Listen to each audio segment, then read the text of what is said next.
Good evening, dear friends, and welcome to Watson's Margins. I'm Edward, your guide through another evening of careful thought. Tell me, can you hear the snow falling where you are, or perhaps only the silence it brings? Winter nights such as these were made for mysteries. I imagine Watson by the fire recording some adventure from the Derbyshire hills, where a house stood sealed by storm and suspicion alike. Do subscribe so these quiet investigations continue. Now draw closer to the warmth, for as Holmes once observed, when a man tests loyalty, he often proves only his own insecurity. Chapter 1. The Snowbound Summons. It was during the particularly bitter winter of 1895 that I received one of those urgent telegrams which had, over the course of my association with Mr. Sherlock Holmes, become harbingers of adventure and danger in equal measure. The message arrived at our Baker Street lodgings on a grey February afternoon, as the first flakes of what promised to be a considerable snowfall began their silent descent upon London. Holmes was standing before the window, violin in hand, though he had not drawn the bow across the strings for some minutes. He had been in one of his contemplative moods since breakfast, pacing the room intermittently and consulting various railway timetables with an absorption that suggested his mind was already engaged upon some problem I had not yet been privileged to share. Mrs. Hudson's knock preceded her entrance by the customary interval, and she bore the telegram upon her tray with that air of mild disapproval she reserved for communications that threatened to disturb the domestic peace of her establishment. "A telegram for you, Dr. Watson," said she, placing the salver upon the table. "The boy is waiting below in case there should be a reply." I tore open the envelope and read the message with growing concern. Holmes had turned from the window, his grey eyes already bright with interest. "Well, Watson," said he, "you have received news that troubles you. I observe you glance toward the window with evident anxiety, and your hand has gone twice to your watch pocket, though you cannot possibly have forgotten the hour since you consulted it not 5 minutes past." "You're quite right, Holmes," I replied, handing him the telegram. It is from Sir Arthur Morbury of Morbury Grange in Derbyshire. He writes that he stands in urgent need of counsel, and begs that I might attend him at once. He mentions the possibility of domestic treachery, though he provides no particulars." Holmes scanned the brief message with that rapid, comprehensive glance which characterized his examination of all documents. "Morbury," he murmured. "The name is not unknown to me. An old county family, I believe, with estates that have been in continuous possession since the Commonwealth. The current baronet is elderly, I think, and has recently been in poor health. There was some mention of the matter in the Morning Post some months ago, though I paid it little attention at the time." He crossed to the mantelpiece and consulted his index. That vast repository of information which he maintained with such meticulous care. "Ah, yes," said he, extracting a slip of paper. "Sir Arthur Morbury, 7th Baronet, aged 68, 2 sons, the elder of whom I believe serves in some capacity with the Derbyshire County Administration. The estate is substantial, but, if memory serves, somewhat encumbered. There was litigation over mineral rights some year ago which went against the family." "Do you think we should go?" I asked, for the telegram had been addressed to me personally, and I was uncertain whether the matter was one that would interest my friend. Holmes smiled, though there was a quality to his expression that suggested his mind was already ranging far beyond the simple question. "My dear fellow, the matter interests me considerably. Observe the phrasing of this telegram. Sir Alistair does not ask you to bring a medical man to attend his health, though that would be the natural request from one who has been ill. He asks for counsel and speaks of treachery. He is therefore concerned not with his physical condition, but with circumstances in his household. Yet he addresses his appeal to you rather than to me, which suggests either unfamiliarity with our collaboration or a desire for discretion. The latter, I think, is more probable." "But the weather, Holmes," I protested, gesturing toward the window where the snow was now falling with greater determination. "The telegram is dated yesterday evening from Derbyshire. If the storm has continued there as it promises to do here, we may find ourselves unable to reach the estate." "Precisely, Watson. And that consideration adds materially to my interest in the case. Sir Alister must have sent this telegram before the worst of the weather arrived, which means he anticipated being isolated. A man who fears domestic treachery and deliberately cuts himself off from the outside world is either very foolish or very desperate. I am inclined to think Sir Alister Morbury is neither. Therefore, there must be circumstances which compel him to remain at Morbury Grange despite his concerns. He returned to the window and stood for a moment in silence, watching the thickening snow. "We shall go, Watson. I fancy this promises to be a singular problem. Mrs. Hudson," he called, raising his voice so that our landlady might hear him upon the stair. "Pray inform the boy that Dr. Watson will telegraph a reply. We shall require the first available train to Derbyshire." Within the hour we dispatched our acceptance and made our preparations for departure. The journey was arduous, for the storm that had begun in London pursued us northward with malevolent persistence. By the time we alighted at the small country station some 5 miles from Morbury Grange, night had fallen and the snow lay thick upon the ground.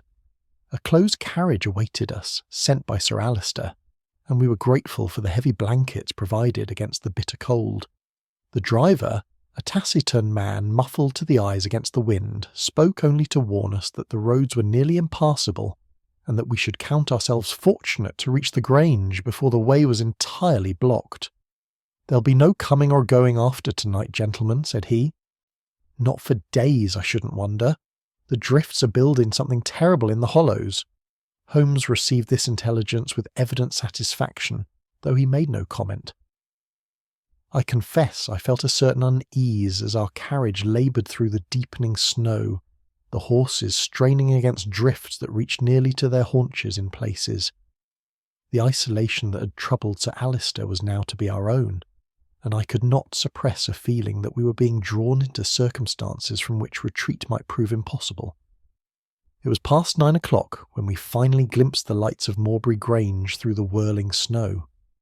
The house was a substantial structure of grey stone built in the severe style of the last century, with mullioned windows that glowed warmly in the darkness.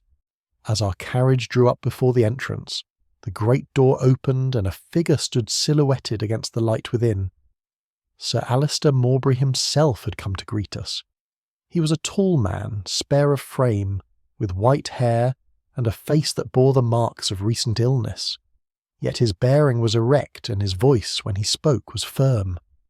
"Dr. Watson, I am deeply grateful for your prompt response to my telegram, and this, I apprehend, is Mr. Sherlock Holmes, of whom I have read with great interest. Gentlemen, you are most welcome to Morbury Grange, though I fear the hospitality I offer comes burdened with anxiety.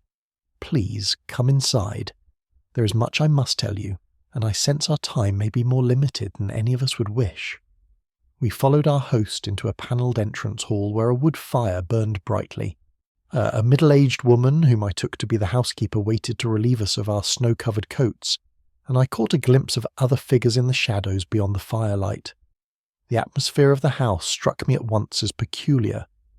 There was none of the relaxed warmth one expects in a country residence. Instead, I sensed a watchfulness, a tension beneath the surface courtesy, that spoke of nerves stretched taut by some unspoken strain.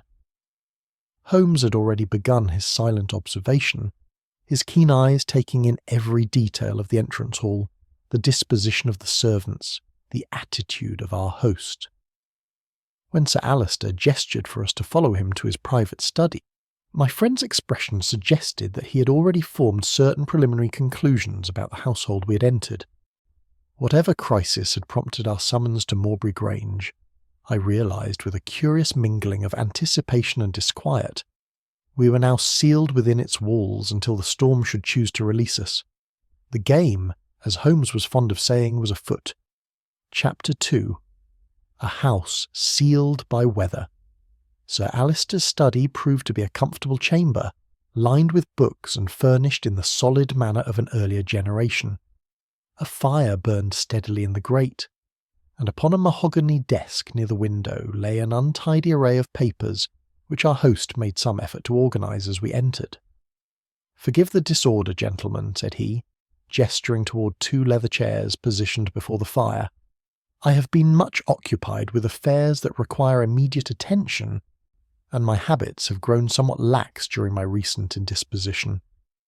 Holmes had paused near the doorway, and I observed him studying the room with that peculiar intensity which indicated his mind was already at work cataloguing and analysing everything within his view.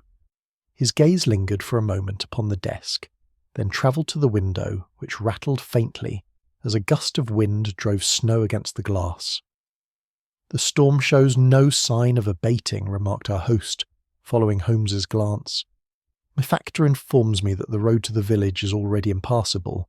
I fear you must resign yourselves to remaining at Morbury Grange for several days at least." "A circumstance which you anticipated when you sent your telegram," said Holmes quietly. "It was not a question." Now Sir Alister's expression revealed both surprise and a certain grim satisfaction. "You are as perceptive as I had hoped, Mr. Holmes. Yes, I knew the storm was approaching. The local shepherds can read such weather signs with considerable accuracy, and they had given warning. Yet I chose to summon you none the less, and to remain here myself rather than seek the safety of less isolated quarters." "Because you required witnesses," said Holmes. "Or perhaps I should say, you required observers of unimpeachable character who might verify certain events you believed were imminent." Our host sank into his chair with the careful movement of one whose strength has been sapped by illness. "I see I have done well to engage your services, Mr. Holmes. You have grasped in moments what I have taken weeks to understand. Yes, I needed witnesses, because my own household has become a place where I can trust neither my perceptions nor the testimony of those around me." He paused, and I saw him struggle with some powerful emotion. When he resumed speaking, his voice was lower and freighted with bitterness. "I am not a young man, gentlemen, and my recent illness brought me closer to mortality than I care to admit. During my convalescence, I made certain decisions regarding the disposition of my estate. 3 weeks ago, I summoned my solicitor, Mr. Percival Dent, and instructed him to prepare a new testament. The document was drafted, but I delayed formal execution until I might be certain of my intentions." "And during this period of deliberation," said Holmes, "you became aware of circumstances that caused you concern." "More than concern, Mr. Holmes. I became convinced that certain members of my household were aware of the proposed changes and were taking measures to influence or perhaps even to subvert my intentions." "You speak of family members," I interjected, for the suggestion seemed to me both tragic and terrible. Sir Alister's face hardened. "My son Edmund stands to inherit the estate, as is proper and traditional, yet his financial difficulties are well known to me, and I have reason to believe his need for immediate funds may have clouded his judgment. My niece Clara Hastings has been a companion to me since her parents died some 5 years ago. She has expectations under my current will. Both have shown unusual interest in my testamentary arrangements." Holmes rose from his chair and walked to the window, peering out into the darkness where nothing was visible save the driving snow caught in the light from the house. "Who else resides at Morbury Grange at present?" he asked. "Mr. Dent, my solicitor, arrived 3 days ago at my request to finalise the New Testament. Mrs. Whitcomb has been my housekeeper for 20 years and knows the household better than I know myself. And Captain Rowland Fisk, an old friend from my military days, came for the shooting but finds himself trapped by the weather." "A compact assembly," observed Holmes, "and all, with the exception of Mrs. Whitcomb and Captain Fisk, have direct interest in your testamentary intentions." "Captain Fisk has no interest whatever," said Sir Alister firmly. "He is a man of independent means and unimpeachable character, or I invited him precisely because I knew him to be above suspicion in these matters." Holmes turned from the window, and I caught the fleeting expression that crossed his features. It suggested he found something in Sir Alister's certainty worth noting, though he made no comment. "You mentioned in your telegram the possibility of treachery," said I. "Has there been some specific incident that aroused your suspicions?" Our host hesitated, then rose and crossed to his desk. From a locked drawer he withdrew a folded document which he handed to Holmes. "This is a draft of my altered testament," said he. "Mr. Dent prepared it to my exact specifications. Yet 2 days ago, When I retrieved it from my desk to review certain clauses, I found that someone had made marginal notations. They were faint, written in pencil and partially erased, but they clearly indicated an attempt to determine which provisions might be most readily altered. Holmes examined the document with minute attention, holding it close to the lamp and tilting it to catch the light at various angles. After some moments he returned it to Sir Alistair. "The notations are in 2 different hands," said he. "Both have been carefully erased, but not carefully enough. One writer pressed heavily with the pencil, suggesting either agitation or habitual force in writing. The other wrote with a lighter touch, more tentative, though the questions posed were perhaps more penetrating." Sir Alistair stared at my friend with undisguised amazement. "You can distinguish 2 different hands from these faint marks?" "The pressure and angle of writing are as distinctive as a signature, Sir Alistair. But what interests me more is the timing. You say you discovered these marks 2 days ago. Have you confronted anyone in your household with your discovery?" "I have not. I thought it wiser to maintain silence until I could secure objective counsel." "A prudent decision," said Holmes. "Tell me, when do you intend to execute this New Testament formally?" "Tomorrow morning, provided the household is assembled. I shall require 2 witnesses who have no beneficial interest in the document." "Mrs. Whitcomb and Captain Fisk," I suggested. "Precisely, Dr. Watson." Holmes had begun pacing the room, his hands clasped behind his back in the attitude of deep concentration I knew so well.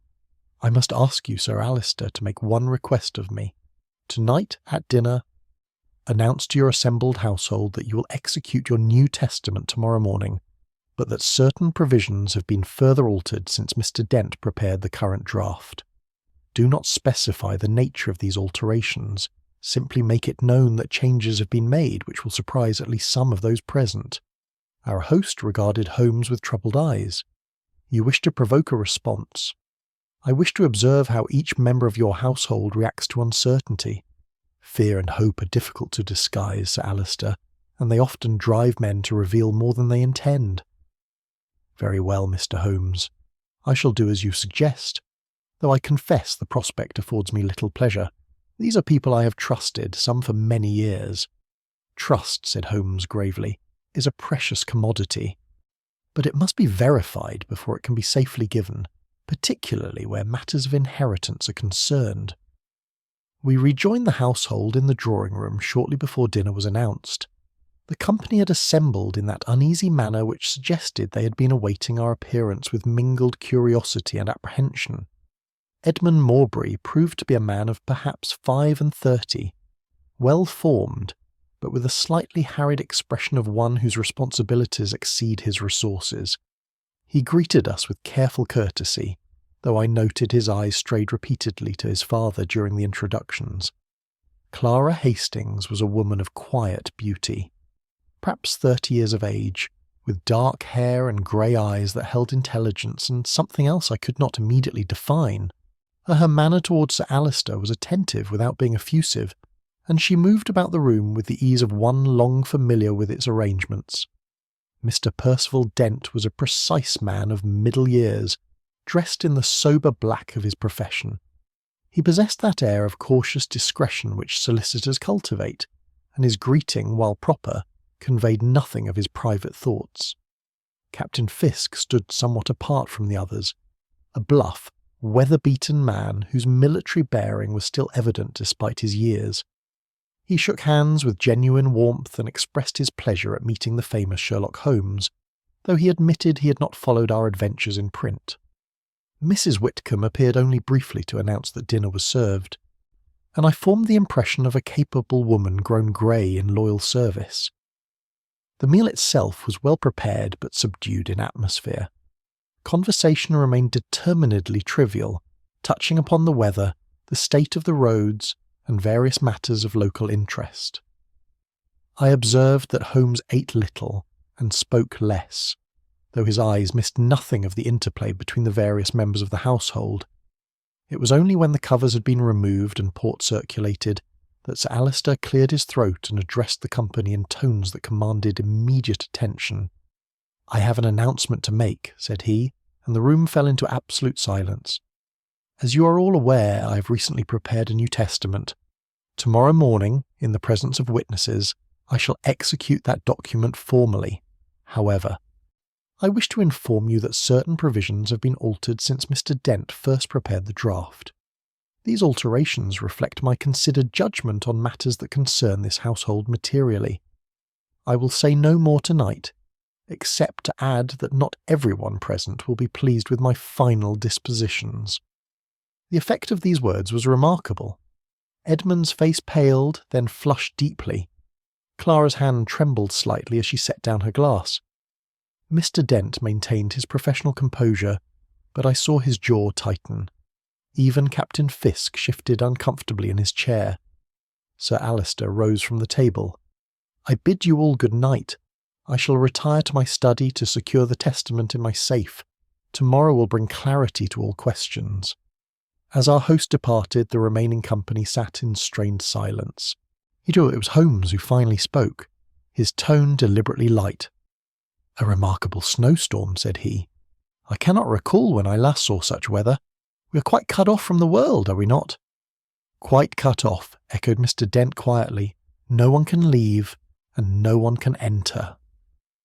The words seemed to hover in the air like a prophecy, and I felt a chill that had nothing to do with the winter night pressing against the windows.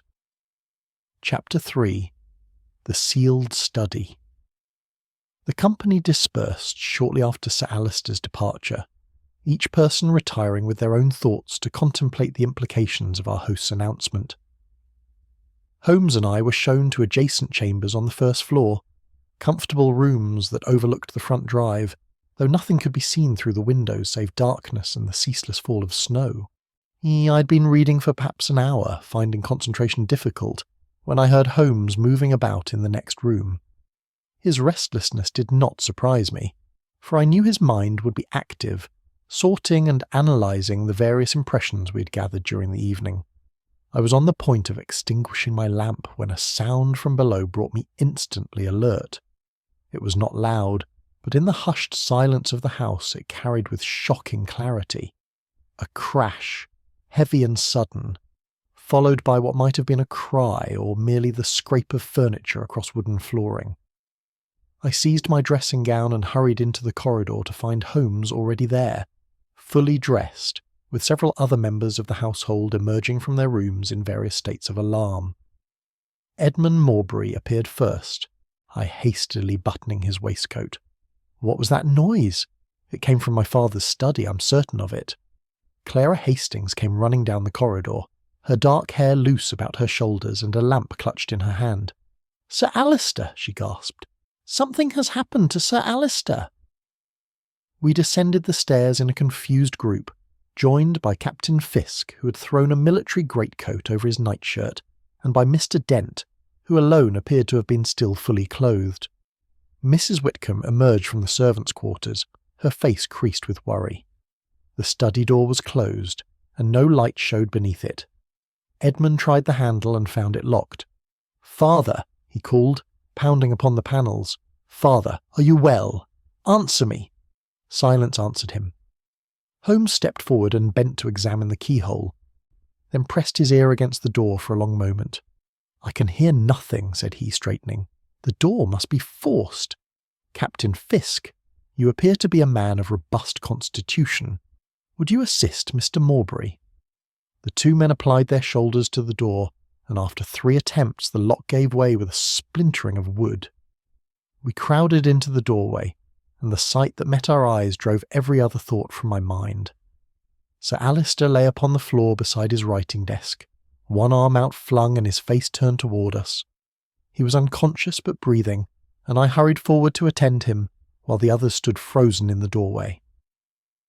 A hasty examination revealed no obvious injury, though his pulse was rapid and his breathing shallow.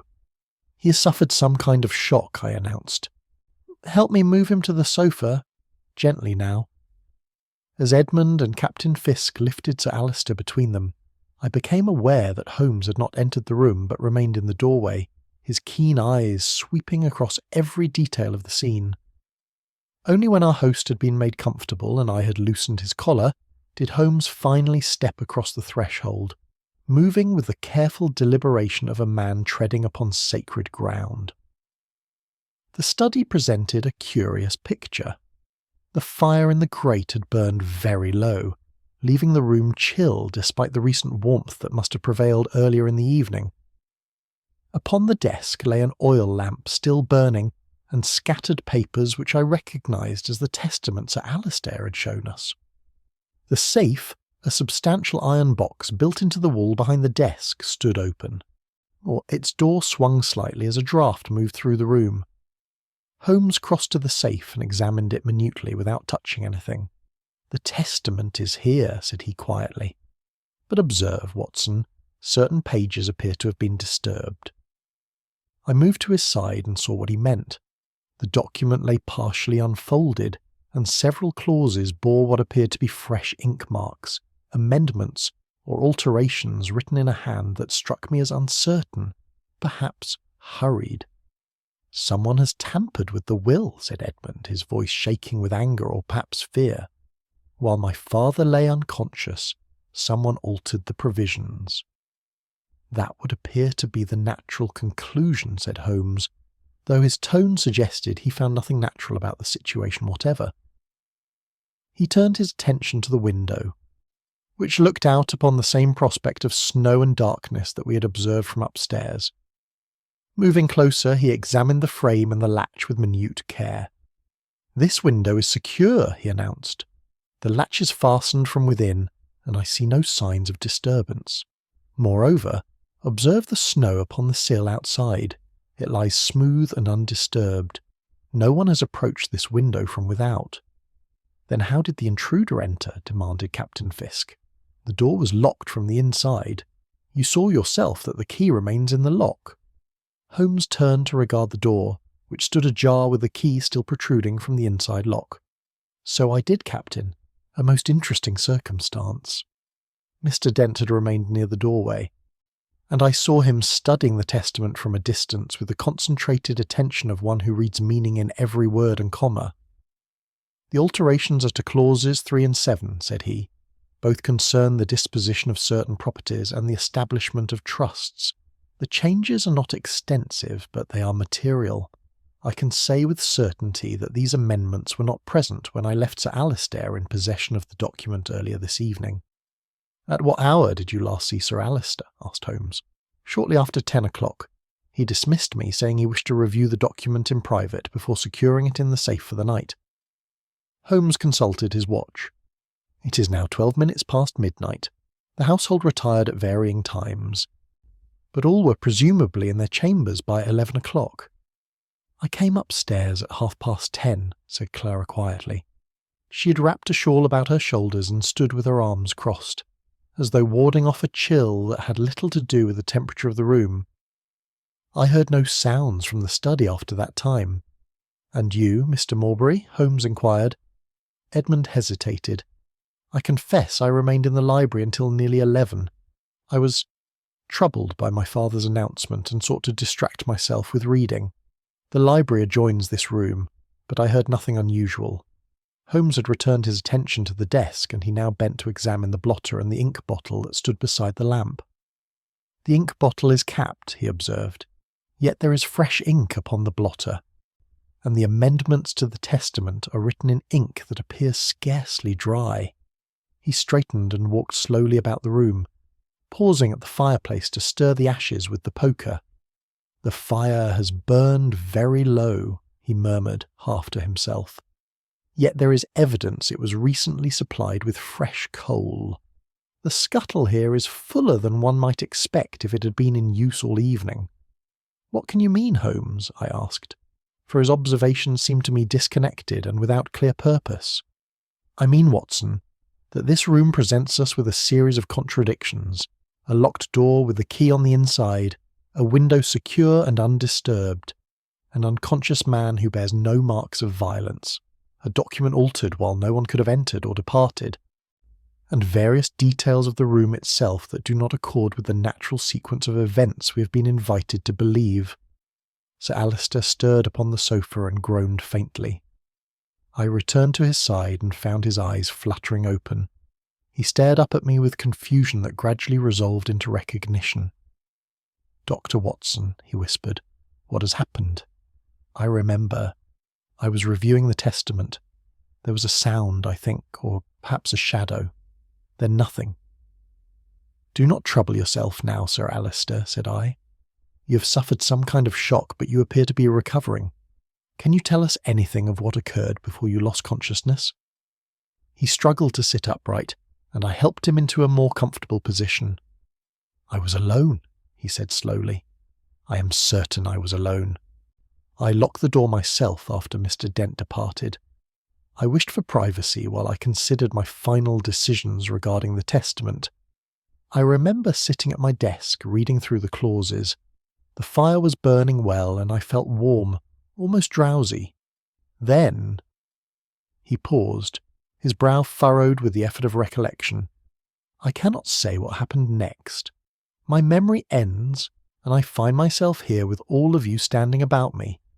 Has someone been in this room? Has the testament been touched?" Holmes came forward and stood before Sir Alistair with an expression of grave concern. "The testament has been altered, Sir Alistair. Someone has added amendments to certain clauses. I must ask you directly, did you make these changes yourself before you lost consciousness?" "I did not. The document was as Mr. Dent prepared it.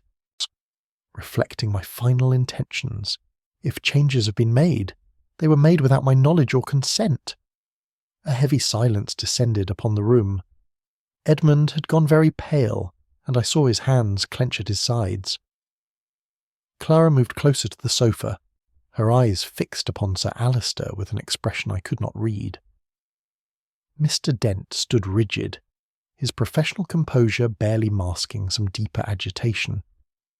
Holmes walked once more to the door and examined the lock, the key, and the frame with painstaking attention. When he finally spoke, his words fell into the silence like stones dropped into still water. "The impossibility, Watson, lies not in entrance," said he, "but in departure. Someone was in this room. Someone altered the testament while Sir Alistair lay unconscious. And somehow that person left this study while leaving it locked from the inside with no disturbance to the snow outside the window and no mark of their passage in any direction." He turned to face the assembled household, and I saw in his eyes that particular gleam which indicated his mind had already begun to perceive patterns invisible to ordinary observation. "We are presented with an impossible crime, committed in a sealed room, within a house itself sealed by the storm. Yet I assure you all that nothing is impossible. What appears to be magic is merely method imperfectly understood. Before this matter is resolved, we shall understand the method perfectly, and we shall know who among you has played this dangerous game." The clock in the hall struck 1, and its measured chimes seemed to mark not merely the passage of hours, but the beginning of a reckoning that none present could escape. Chapter 4. The matter of timing. The remainder of that night passed in watchful unease. I remained with Sir Alistair, who had been carried to his chamber and settled into bed with instructions to rest. His recovery proceeded normally, though he complained of a persistent headache and a curious sense of disorientation that troubled him more than any physical discomfort. By morning he was sitting upright and insisting upon being informed of every particular regarding the state of his study and the altered testament. Holmes had spent what remained of the night in examination of the study itself, forbidding anyone to enter or disturb anything within it until he had completed his investigations. When I joined him at breakfast, I found him in that mood of concentrated energy, which always indicated his faculties were fully engaged. "You have discovered something, Holmes," said I, for his manner told me as much. "I've discovered several things, Watson, and each discovery raises more questions than it answers. The study clock, for instance, is precisely 5 minutes slow. I've verified this against my own watch and against the hall clock, both of which keep accurate time. Yet no one in the household has mentioned this discrepancy, though surely someone must have noticed it. Perhaps it has been slow for some time, and they have simply grown accustomed to it. An interesting hypothesis. Yet when I examined the mechanism, I found evidence of recent tampering. Someone has deliberately altered the clock's movement within the past day or two. Before I could respond, Edmund Morbury entered the breakfast room. He had clearly slept little, and the lines of worry upon his face had deepened overnight. He helped himself to coffee with the mechanical movements of a man acting from habit rather than inclination. "Mr. Holmes," said he, setting down his cup with a hand that trembled slightly, "I must speak plainly. My father's announcement last evening and the subsequent events have placed me in an intolerable position. I am aware that suspicion must naturally fall upon me, as I stand to lose most should the altered clauses take effect." Holmes regarded him with interest but without sympathy. "Tell me, Mr. Morbury, at what hour did you retire last evening?" "I have already told you. I remained in the library until nearly 11 o'clock. The library adjoins your father's study. You heard nothing unusual during that time?" "Nothing. The walls are thick and my attention was occupied with my book." "What were you reading?" The question appeared to catch Edmund off guard. I cannot recall the title. Some volume of history, I believe. My thoughts were elsewhere." Holmes said nothing, but I observed him make a mental note of this vague response. After a moment's silence, Edern rose abruptly and left the room, his breakfast untouched. Clara Hastings appeared shortly thereafter, her composure restored though her eyes betrayed the strain of the night's events. She inquired after Sir Alister's condition with genuine concern, and seemed relieved when I assured her that his recovery was proceeding satisfactorily. "Miss Hastings," said Holmes, "I understand you retired to your chamber at 10:30. Did you hear or observe anything unusual before you did so?" "I heard Sir Alister ring for fresh coal," she replied. "The bell sounds in the servants' quarters, but it can be heard faintly in the corridor outside his study. I remarked it at the time because I thought it odd. The evening was not particularly cold, and one would have expected the fire to last through until morning without replenishment." "And did a servant answer the bell?" Clara hesitated. "I cannot say with certainty. I proceeded to my room immediately afterward and heard nothing more." When she'd departed, Holmes leaned back in his chair with an expression of deep thought. "The bell was rung, Watson, yet when we discovered Sir Alister, the coal scuttle was fuller than it should have been if coal had been recently added to the fire. Moreover, Mrs. Whitcomb made no mention of answering such a summons. Perhaps she didn't hear it. Perhaps. Or perhaps the bell was rung for purposes other than summoning a servant. Mr. Dent joined us as we were finishing our breakfast. He carried with him a leather portfolio and wore the grave expression of a man burdened with professional responsibility. "Mr. Holmes," said he, taking a seat at the table, "I have spent the morning reviewing my notes regarding Sir Alister's testament. The alterations made to the document last night are subtle, but significant. Clause 3 originally provided for the establishment of a trust administered by Edmund Morbury for the benefit of certain charities. The amendment transfers administrative control to myself as sole trustee. Clause 7 concerned the disposition of certain properties in Derbyshire. The amendment redirects those properties into the aforementioned trust, rather than conveying them outright to Edmund." "In effect," said Holmes, "the changes reduce Edmund Morbury's control over substantial portions of the estate, while increasing your own administrative authority." "That is a fair characterization, though I would add that my authority would be exercised purely in a fiduciary capacity. I would derive no personal benefit beyond the customary trustee's fees, which would nevertheless be considerable." Mr. Dent's expression hardened. "I resent the implication, Mr. Holmes. I have served this family for 15 years with absolute integrity. I would never compromise that service for financial gain." Holmes waved away the objection with an impatient gesture. "I imply nothing, Mr. Dent. I merely observe facts. Tell me, when you left Sir Alister last evening at 10 o'clock, was the study clock keeping accurate time?" The solicitor appeared puzzled by the question. "I paid no particular attention to the study clock. I consulted my own watch when I departed, and it showed precisely 10 o'clock. "But you were in the study for how long before that?" "Perhaps 20 minutes. Sir Alister and I reviewed the final provisions of the testament together." "And during that time, did you happen to notice whether the study clock agreed with your watch?" Mr. Dent frowned, struggling to recall. I believe... Yes, I glanced at the clock when I first entered the study. It showed approximately 20 minutes to 10, which would have accorded with my watch. I cannot say whether it was exact to the minute. After the solicitor had departed, Holmes rose from the table with sudden decision. Come, Watson, I wish to examine the study once more in full daylight. There are certain physical details that require verification. We found the study as we had left it, save that someone had rekindled the fire, and the room no longer held the chill of the previous night. Holmes went immediately to the window and subjected both the frame and the surrounding wall to minute examination. The snow outside had ceased falling, and pale winter sunlight illuminated a landscape transformed into uniform whiteness. The snow beneath this window is entirely undisturbed, Holmes observed, yet observe here. Watson, he pointed to the window latch.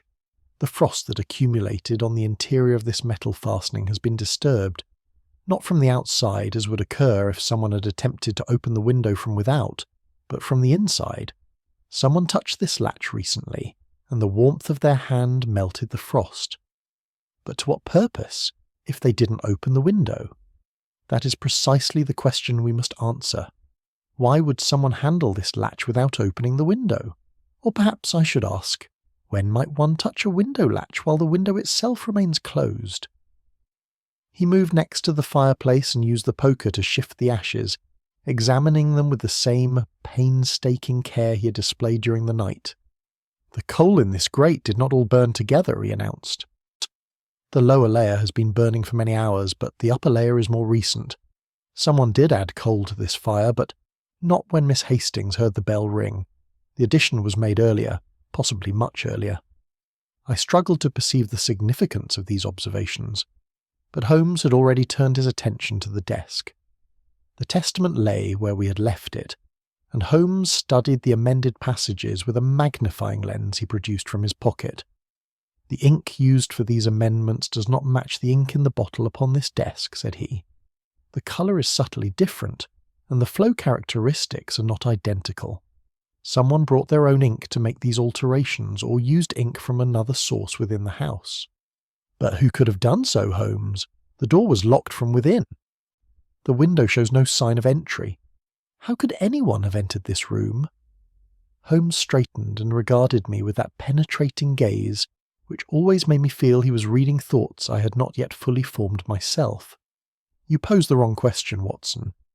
The puzzle is not how someone entered, but how they departed while leaving the room apparently sealed. Consider, Sir Alister locked the door himself after Mr. Dent left at 10 o'clock. He was found unconscious shortly after midnight. Yet during that interval someone altered the testament. The key remained in the inside lock throughout. Therefore, one of three things must be true.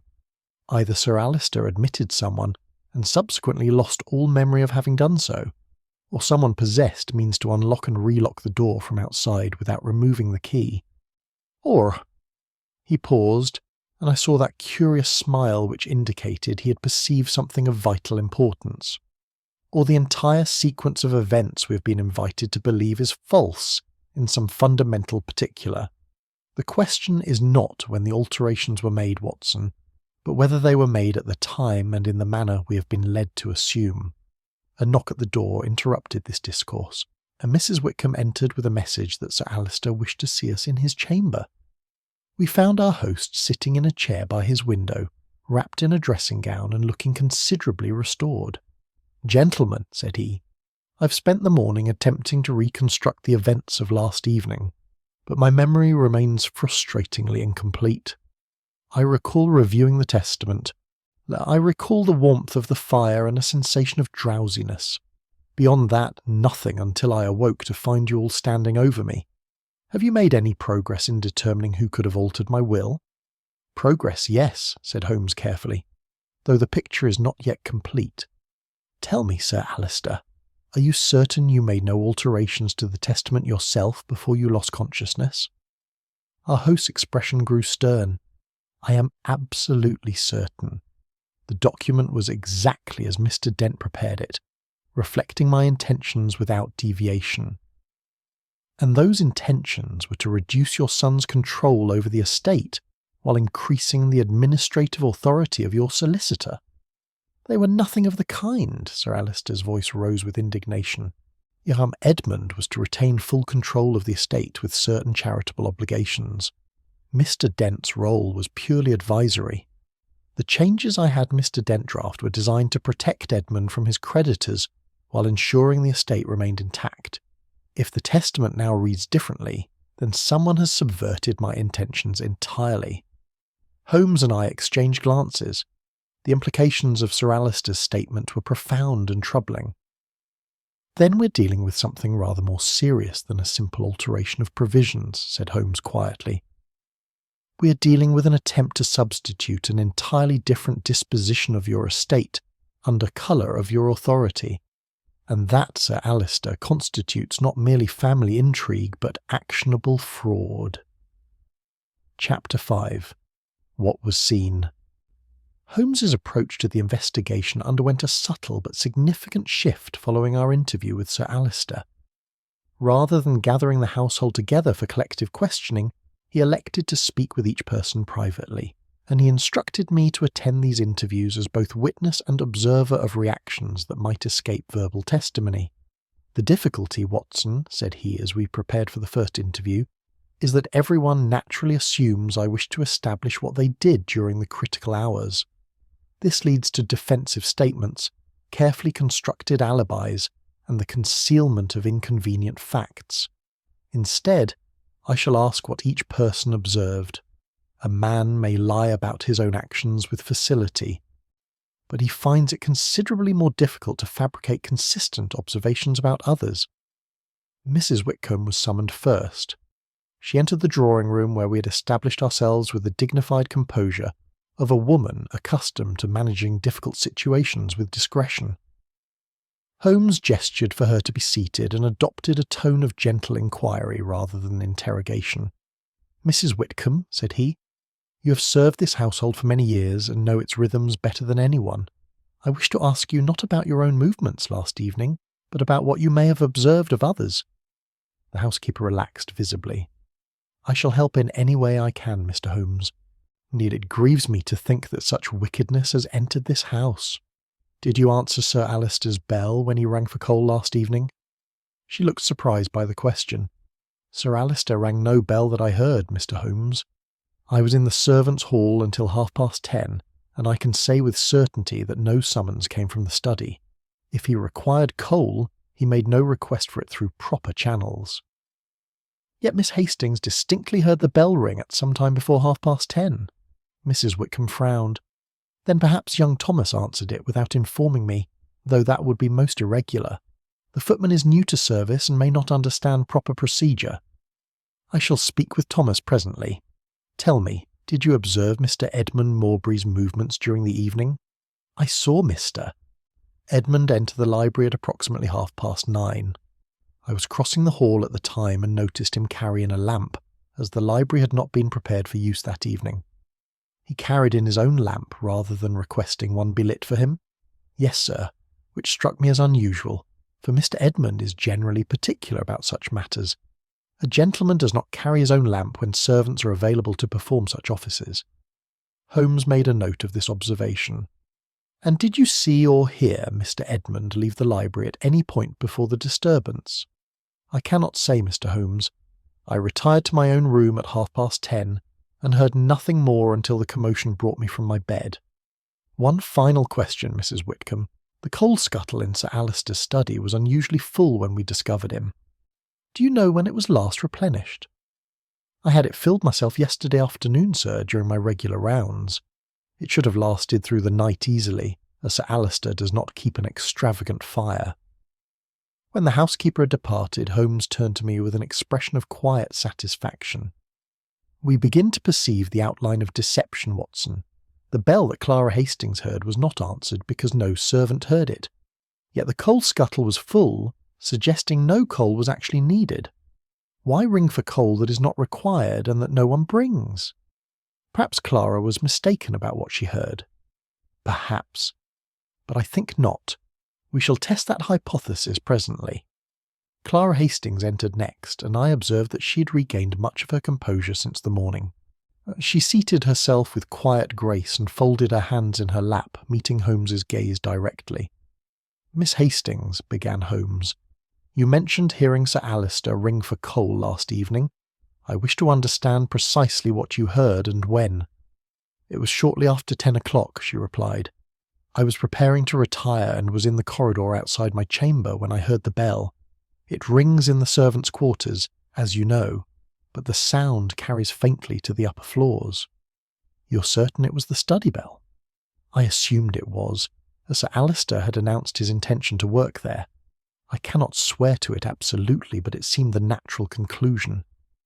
"And you observed no one respond to this summons?" She hesitated. "I proceeded to my chamber immediately afterward. I suppose Mrs. Whitcomb or one of the servants would attend to it." Holmes leaned forward slightly. "I must ask you a direct question, Miss Hastings, and I beg you to answer with complete honesty. What is the nature of your relationship with Edmund Morbury?" Colour rose in her cheeks, but she did not look away. "We have an understanding, Mr. Holmes. We have been engaged privately for some months, though we have not yet informed Sir Alister of our intentions." "Why conceal such an engagement?" "Because Edmund's financial difficulties have become known to his father, and we feared Sir Alister would oppose a marriage until those difficulties were resolved. We intended to wait until Edmund's circumstances improved before seeking his blessing. Yet Sir Alister's testamentary intentions would materially affect those circumstances." "Yes," she said quietly, "they would, but I swear to you, neither Edmund nor I had any part in what occurred last evening. We may have been foolish to conceal our engagement, but we are not criminals."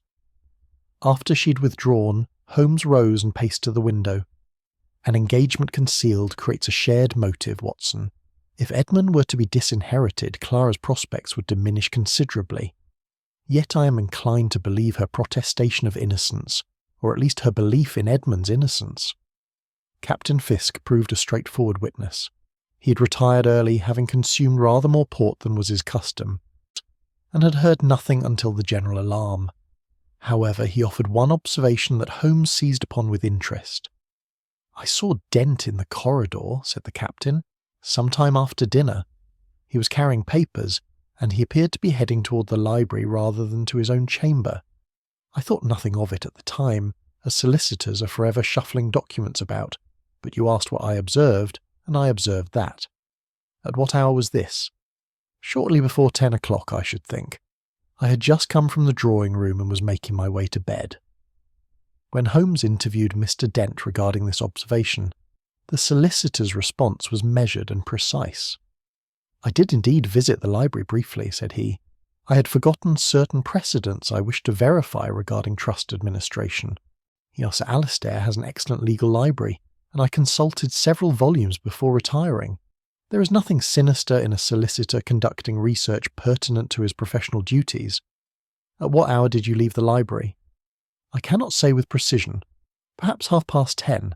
I did not consult my watch." "Did you encounter Mr. Edmund Morbury, who claims to have been reading in the library until nearly 11?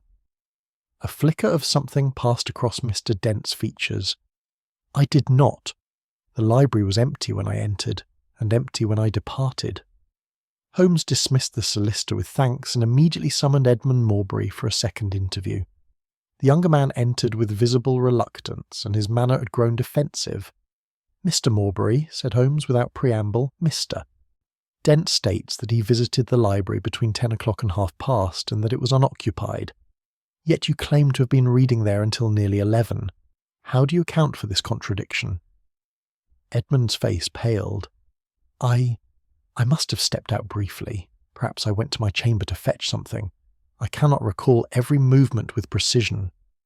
"You carried a lamp into the library at 9:30, which Mrs. Whitcomb observed. Did you carry it out again when you left?" "I suppose I must have done." "Yet no lamp was found burning in the library when the household searched the house after the disturbance. Where did you take it?" "I don't remember. This is absurd, Mr. Holmes. You're twisting innocent actions into evidence of guilt." Holmes regarded him with cool appraisal. "I twist nothing, Mr. Morbury. I merely observe that your account of your movements does not accord with the observations of others. That is a matter of fact, not interpretation." After Edmund had departed in agitation, I ventured to ask Holmes what he made of these contradictory statements. "I make of them a pattern of concealment," said he. "Everyone in this household is hiding something, Watson, though not necessarily the same thing. Edmund conceals his movements and cannot account for his time.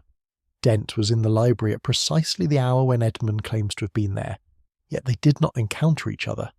Someone rang a bell that required no response, and throughout all of this, a document was altered in a locked room by means we cannot yet fathom." He returned to his chair and steepled his fingers in that characteristic pose which indicated intensive mental effort. "There is one element we have not yet fully considered, Watson. The coal scuttle in the study was fuller than necessary, yet Sir Alister claims he did not request more coal. Mrs. Whitcomb filled it yesterday afternoon. No servant brought additional coal last evening. Yet when we examine the ashes in the grate, we find evidence of recently burned paper. You think someone burned documents in that fire? I think someone used that fire for purposes other than warmth.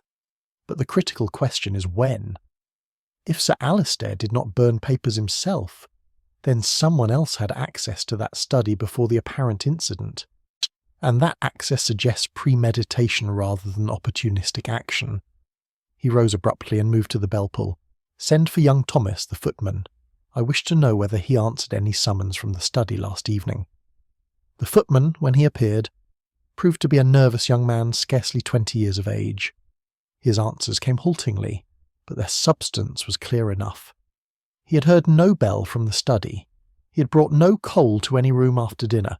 He had retired to the servants' quarters at 10 o'clock and had not ventured above stairs again until the alarm was raised. "Yet someone rang a bell that Miss Hastings heard distinctly," I observed, after the footman had been dismissed. "Or someone wished Miss Hastings to believe she heard a bell," said Holmes. "Sound is a curious thing, Watson. It can be produced artificially, misdirected, or even imagined under the right circumstances. But I begin to suspect that bell was genuine enough. The question is not whether it rang, but what its ringing was intended to accomplish." He crossed once more to the window and stood gazing out at the snow-covered landscape. The storm had cleared entirely, leaving a world transformed into crystalline whiteness beneath a pale sun. "We have collected observations, Watson, and from observations we must construct a sequence of events that accounts for all known facts. Someone altered that testament. Someone rendered Sir Alister unconscious. And someone did so while creating the appearance of impossibility. But impossibility is merely complexity masquerading as magic. Before this day ends, I shall demonstrate the method. And once the method is known, the perpetrator must inevitably follow." I had no doubt he would succeed, for I had seen him untangle puzzles far more intricate than this. Yet I confess I could perceive no clear path through the contradictions that surrounded us, and I wondered how even Sherlock Holmes would reduce this chaos of conflicting testimony into coherent truth. Chapter 6. Silent Agreements. The afternoon brought a subtle change in the household's atmosphere. The isolation imposed by the storm had begun to wear upon everyone's nerves, and the knowledge that someone among us had committed fraud created a pervasive tension that no amount of polite conversation could fully mask. I observed the various members of the household avoiding one another's company, and each retreating into private spaces as though proximity itself had become unbearable. Holmes had disappeared into Sir Alister's study immediately after luncheon, and I knew better than to disturb him when he was in such a mood of intense concentration. I occupied myself with a book in the drawing-room, though I confess my attention wandered repeatedly from the page to the window, where the pristine snow reflected afternoon sunlight with almost painful brilliance. It was nearly 3 o'clock when Holmes emerged, and I saw at once that he had made some discovery of significance. His eyes held that peculiar brightness which always indicated a breakthrough in his reasoning, though his expression remained carefully neutral. "Watson," said he, "I require your presence in Mr. Dent's chamber. There is a matter I wish to verify. And I should prefer to have a witness to what I'm about to demonstrate. We ascended to the first floor where the guest chambers were situated. Mr. Dent's room lay at the far end of the corridor, a well-appointed space that overlooked the rear gardens. Holmes knocked, and receiving no answer, produced a set of instruments from his pocket with which he made short work of the simple lock. "Holmes," I protested, "surely this is irregular. We have no authority to search a guest's private chambers." "We have the authority granted by Sir Alister, who is master of this house, and who has requested our assistance in exposing a crime committed under his roof. Moreover, I have no intention of disturbing Mr. Dent's property. I merely wish to verify the existence of something I strongly suspect is present." He moved directly to the travelling case that stood beside the wardrobe and opened it with practised efficiency. Among the neatly folded clothing and professional papers, he found what he sought: a small bottle of ink carefully wrapped in cloth to prevent breakage during travel. "Observe, Watson." He held the bottle to the light. "This is not the standard black ink one typically employs for legal documents. This is a particular shade of blue-black, very slightly different from the ink in Sir Alister's desk bottle, and if I am not mistaken, it is precisely the shade used for the amendments to the testament." He produced from his pocket the magnifying lens and a small sample of paper bearing ink marks. I took the liberty of making a comparison sample from the altered document. The match is exact. Mr. Dent brought his own ink to Morbury Grange, and that ink was used to amend Sir Alister's will. "Then Dent is our man," I exclaimed. "He had opportunity, means, and motive. As trustee under the altered provisions, he would benefit financially." Holmes replaced the ink bottle carefully and closed the travelling case. "The presence of the ink is suggestive, Watson, but it is not conclusive. Solicitors commonly carry their own writing materials, as Dent himself pointed out. What interests me is not merely that he possesses this particular ink, but that someone chose to use it, rather than the ink readily available in Sir Alister's study. Why introduce unnecessary complexity unless there was good reason to do so?" We returned to the corridor and Holmes paused, his gaze distant. "There is another element to this puzzle that troubles me considerably. Edmund and Clara have concealed their engagement from Sir Alister, yet such a secret creates vulnerability. If Edmund were to be disinherited through the alterations, Clara's position would weaken substantially. She would be choosing to marry a man with no prospects rather than one who would inherit an estate. You think Clara might have been complicit in the alterations to prevent such an outcome? I think, Watson, that we must distinguish between action and inaction, between those who do wrong actively and those who permit wrong to be done through silence. Sometimes the most damning evidence is not what someone did, but what they failed to do." He led the way downstairs and requested that both Edmund and Clara be summoned to the drawing-room. When they arrived, entering separately and with visible discomfort, Holmes gestured for them to be seated. "I shall be direct," said he. "Your engagement is known to me, and I have reason to believe it may be known to others in this household as well. When did you first inform anyone of your intentions toward each other?" Edmund and Clara exchanged glances, and it was she who answered. "We have told no one, Mr. Holmes. We have been most careful to conceal our feelings. Yet concealment is not the same as invisibility. Tell me, Miss Hastings, has Mr. Dent ever made any reference, however oblique, to your relationship with Edmund?" A shadow crossed her face. "There was an occasion, perhaps a month ago, when Mr. Dent remarked that I seemed particularly attentive to Edmund's concerns regarding the estate. I thought nothing of it at the time, but his manner suggested he had observed more than I realised. And you, Mr. Morbury, did Mr. Dent ever approach you regarding your financial difficulties or make any suggestions as to how they might be resolved?" Edmund hesitated, and I saw him struggling with some internal conflict. When he finally spoke, his voice was low. He suggested that Sir Alister might be persuaded to establish a trust that would provide me with income while protecting the capital from my creditors. He said it would be in everyone's interest if I were to indicate my support for such an arrangement. Did you provide such support? I mentioned to my father that a trust might be prudent, yes, But I had no idea, mister. Dent intended to make himself the trustee. I thought the arrangement would be purely for my protection. Holmes nodded slowly. So Mr. Dent planted the seed of an idea which you unwittingly helped to cultivate, and which bore fruit in testamentary provisions that served his interests rather than yours. A subtle manipulation, and one that required him to understand the various pressures operating upon different members of this household. He rose and walked to the fireplace, standing with his back to the flames. I suggest to you both that Mr. Dent has been aware of your engagement for some time. I further suggest that he has used this knowledge to ensure your silence.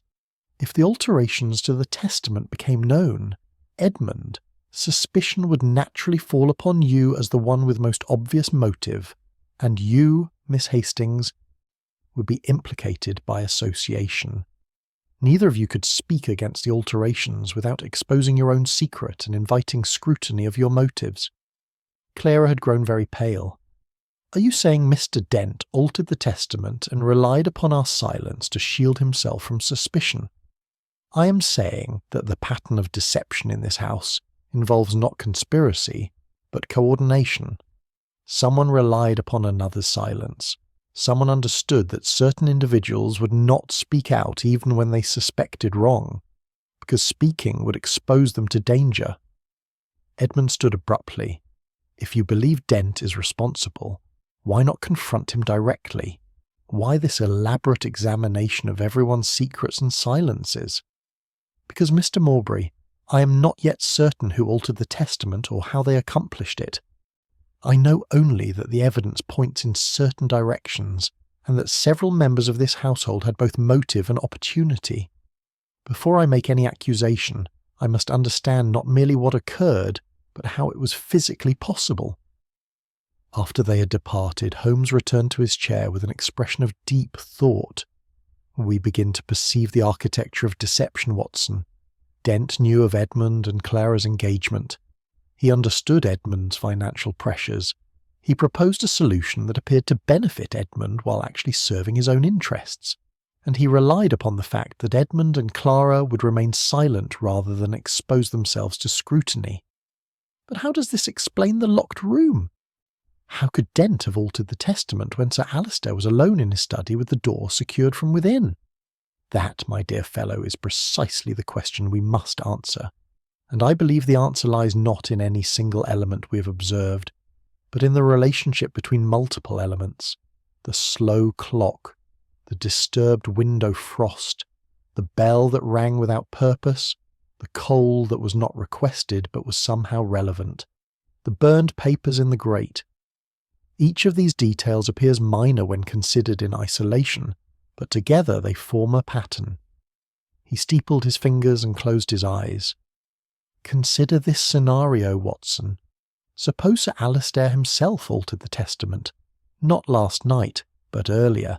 Or suppose he wished to test his household's loyalty by creating false provisions and observing who would attempt to modify or suppress them. Such a test would explain his insistence that we be summoned despite the approaching storm. He wanted witnesses he could trust to observe what would transpire. But Sir Alistair swore he made no alterations himself. Are you suggesting he lied to us? I am suggesting that the truth may be more complex than a simple lie. A man may make alterations and then forget he has made them, particularly if he has been rendered unconscious or confused. Or a man may make alterations intending one outcome and be surprised to find they have been further modified. The testament we discovered bears amendments, Watson. But are those amendments the only changes that were made? This line of reasoning troubled me deeply, for it suggested layers of deception beyond anything we had yet considered. You believe there may have been multiple alterations, that more than one person tampered with the document. I believe we must consider every possibility, however Byzantine it may appear. This case presents us with an impossible crime committed in a sealed room. Such crimes are always solved by recognizing that the impossibility is illusion. The room was not truly sealed, or the crime was not committed when we believe it was, or the crime itself is not what it appears to be. He opened his eyes and fixed me with that intense gaze. Tomorrow we shall conduct a reconstruction of events. I shall require the presence of all household members, and I shall demonstrate precisely how this apparent impossibility was achieved. But tonight, Watson, I must verify certain final details. The solution is within my grasp, yet I dare not proceed until every element is accounted for." I left him to his cogitations and retired to my own chamber as evening drew in. The household assembled for dinner in a state of barely suppressed anxiety. Edmund and Clara sat in rigid silence. Mr. Dent maintained his professional composure but ate little. Captain Fisk attempted to lighten the mood with anecdotes from his military service, but his efforts fell upon stony ground. Even Sir Alister, much recovered in body, appeared troubled in spirit. Holmes alone seemed at ease, conversing pleasantly on matters unrelated to our investigation. Yet I knew him well enough to recognise this apparent tranquillity for what it was: the calm before revelation, the stillness that precedes the storm. Before another day had passed, the truth would be known, and I could not shake the feeling that when that truth emerged, it would prove more disturbing than any of us had anticipated. The snow had begun to fall again as I retired that night, soft flakes drifting past my window like fragments of a puzzle waiting to be assembled. Somewhere in this house, I reflected, was a person who had committed fraud with remarkable audacity, and somewhere in Holmes's remarkable mind was the key that would unlock this mystery and bring that person to justice. Chapter 7. The Convenient Confession. I was awakened shortly after dawn by Holmes entering my chamber with a cup of coffee and an expression that mingled satisfaction with something I could not immediately identify.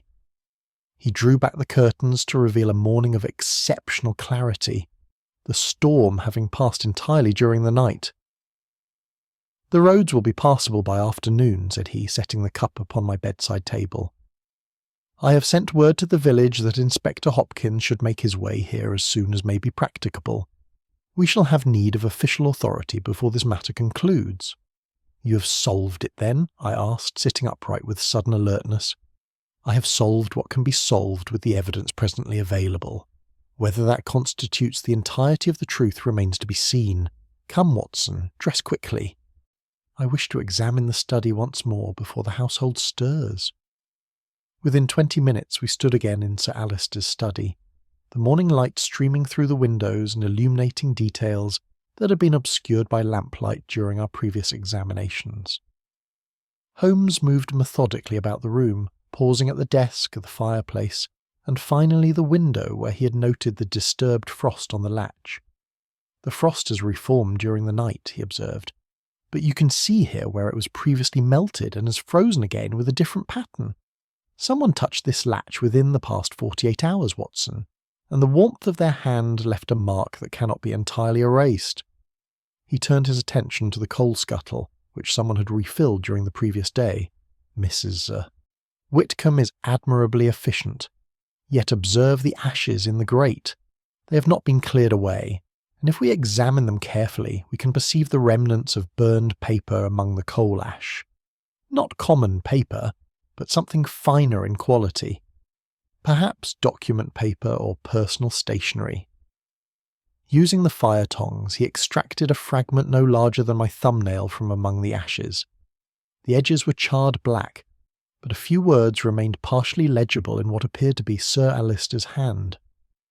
"Trust hereby established for benefit," Holmes read aloud. "This is a fragment of testamentary language, Watson. Someone burned portions of a will in this fireplace, though whether it was the current testament or some earlier draft I cannot determine from so small a sample. But why burn parts of a will? Surely the entire document would need to be destroyed to serve any purpose. Unless the purpose was not destruction but modification, one might burn clauses that one wished to replace, then substitute amended language. It would be a crude method, but effective if one had access to the document before it was formally executed. Our conversation was interrupted by a knock at the door. Edmund Morbury stood in the hallway, and his appearance shocked me considerably. He had clearly not slept, his face was haggard, and his eyes held the desperate quality of a man who had reached some terrible decision. "Mr. Holmes," said he, his voice unsteady, "I must speak with you privately. What I have to say cannot be delayed any longer." Holmes gestured him into the study and closed the door. Edmund moved to stand before the fireplace, his hands clasped behind his back in an attitude that suggested he was marshalling his courage. "I have been struggling with my conscience throughout the night," he began, not meeting our eyes. "I can no longer bear the weight of deception. Mr. Holmes, I must confess that I am responsible for altering my father's testament." The silence that followed this declaration was profound. Holmes's expression revealed nothing, though I saw his eyes narrow slightly. "Continue," said Holmes quietly. Edmund drew a shuddering breath. "My financial difficulties have become desperate. I stand to lose everything unless I can secure immediate funds. When I learned that my father intended to place the estate in trust, thus preventing me from realizing its value, I acted in desperation. As I entered this study on the evening in question and made certain amendments to the document while my father briefly left the room to take his medicine. At what hour did this occur? Shortly before 10 o'clock. My father had been reviewing the testament and had complained of a headache. He went to his chamber to fetch his powders, leaving the study unlocked. I seized the opportunity.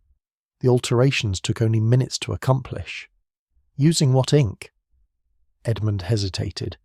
I brought my own. I knew the ink in my father's desk would not match precisely, so I procured a bottle that would pass cursory inspection. And where is this bottle now? I disposed of it, threw it into the snow outside my window after returning to my chamber. Holmes walked slowly about the room, his hands clasped behind his back. You say Sir Alistair left the study to fetch medicine, yet he has told us he locked the door after Mr. Dent departed at 10 o'clock and admitted no one thereafter. My father is mistaken in his recollection. The shock of his collapse has confused his memory. I tell you, I entered this study and I made those alterations. And the key in the inside lock, how do you account for that? My father must have locked the door after he returned from fetching his medicine. I cannot explain every detail, Mr. Holmes, but I know what I did. I altered that testament and I am prepared to face the consequences of my actions. Holmes ceased his pacing and fixed Edmund with a penetrating stare. Tell me, Mr. Morbury, which specific clauses did you alter? Clauses 3 and 7. The trust provisions and the property dispositions. And you changed them to read how precisely? Edmund's confidence wavered. The specific language is complex. I transferred certain administrative authorities and redirected some properties. Mr. Dent would be better able to describe the legal technicalities. I see. And when you made these alterations, was your father conscious or unconscious? He had not yet collapsed. That must have occurred after I departed. Perhaps the exertion of climbing the stairs to fetch his medicine overtaxed his strength. Holmes returned to the window and stood gazing out at the snow-covered landscape. When he finally spoke, his voice was measured and careful. Your confession is noted, Mr. Morbury. Dr. Watson has witnessed it, and I shall ensure it is communicated to the proper authorities when Inspector Hopkins arrives. You may go. Edmund appeared surprised by this dismissal. That is all? You have no further questions? I have many questions, but they are not questions you can answer truthfully in your present state of mind. Go, Mr. Morbury. I suggest you speak with Miss Hastings before you commit yourself irrevocably to any course of action. After Edmund had departed, I turned to Holmes in confusion. Do you believe his confession? I believe he sincerely thinks he is confessing to the truth. Whether what he believes bears any relationship to what actually occurred is an entirely different matter. But surely if he confesses to the crime, the case is resolved. Holmes shook his head slowly. A confession that fits the known facts too neatly is often more suspicious than one that leaves questions unanswered. Edmund's account explains opportunity, motive, and means. It accounts for the altered document and even provides a rationale for the timing. Yet it does not explain the locked door, the disturbed window frost, the burned papers in the grate, or the slow clock. It does not explain why Clara heard a bell ring that no servant answered, or why the coal scuttle was unusually full. Most significantly, it does not explain why the alterations serve Mr. Dent's interests rather than Edmund's own. Perhaps Edmund is protecting someone. Clara? Perhaps. Or perhaps Edmund is being protected by someone who's persuaded him that confession serves a purpose beyond expiation of guilt. He crossed to the desk and examined the testament once more. Consider the position Edmund now occupies, Watson. He's engaged to Clara but cannot marry her if he is disinherited. The alterations to the testament, if they stand, will provide him with income from the trust while protecting the capital from his creditors. In confessing to those alterations, he simultaneously admits guilt and ensures the provisions remain in effect. A convenient arrangement, would you not say? You think someone has convinced Edmund to make a false confession? I think we are observing what happens when guilt and self-interest become impossible to distinguish. And Edmund may genuinely believe he altered the testament, Watson. Memory is a malleable thing, particularly under the influence of fear and suggestion. Or he may be deliberately sacrificing himself for Clara's sake, believing that his confession will spare her from suspicion. A commotion in the hallway drew our attention. Mr. Dent's voice could be heard speaking with agitation, followed by Sir Alister's deeper tones. Holmes opened the door to find the entire household assembled, apparently drawn by word of Edmund's confession. Sir Alister's face was ashen. Is it true? Has my son confessed to this villainy? He has made a statement, Sir Alister, which I have recorded. However, I would caution against accepting any confession at face value until all evidence has been thoroughly examined. Clara pushed forward, her composure entirely shattered.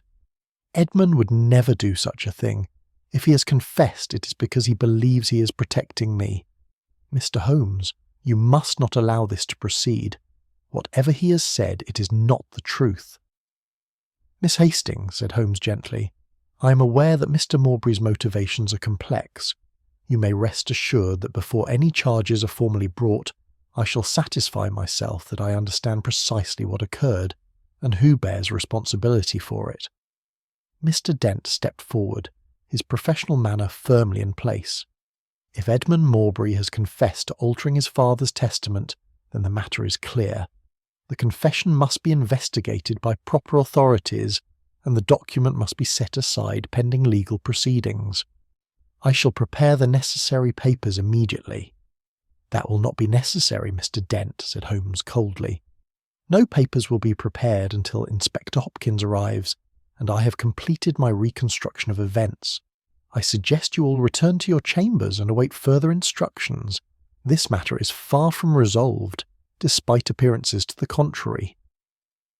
As the household dispersed in various states of distress and confusion, I observed Holmes's expression had hardened into something approaching anger. What troubles you, Holmes? I asked. What troubles me, Watson, is the spectacle of a young man offering himself as a sacrifice upon the altar of someone else's scheming. Edmund's confession has come too readily, been accepted too eagerly by certain parties, and resolves the situation too neatly. When a complex crime admits of a simple solution, I am always suspicious. And when that solution requires us to believe that a desperate but fundamentally honest young man would commit fraud against his own father, I am doubly so. He strode to the window and thrust his hands deep into his pockets. Before this day ends, Watson, I shall demonstrate that Edmund Morbury's confession, however sincerely offered, is as false as the testament he claims to have altered.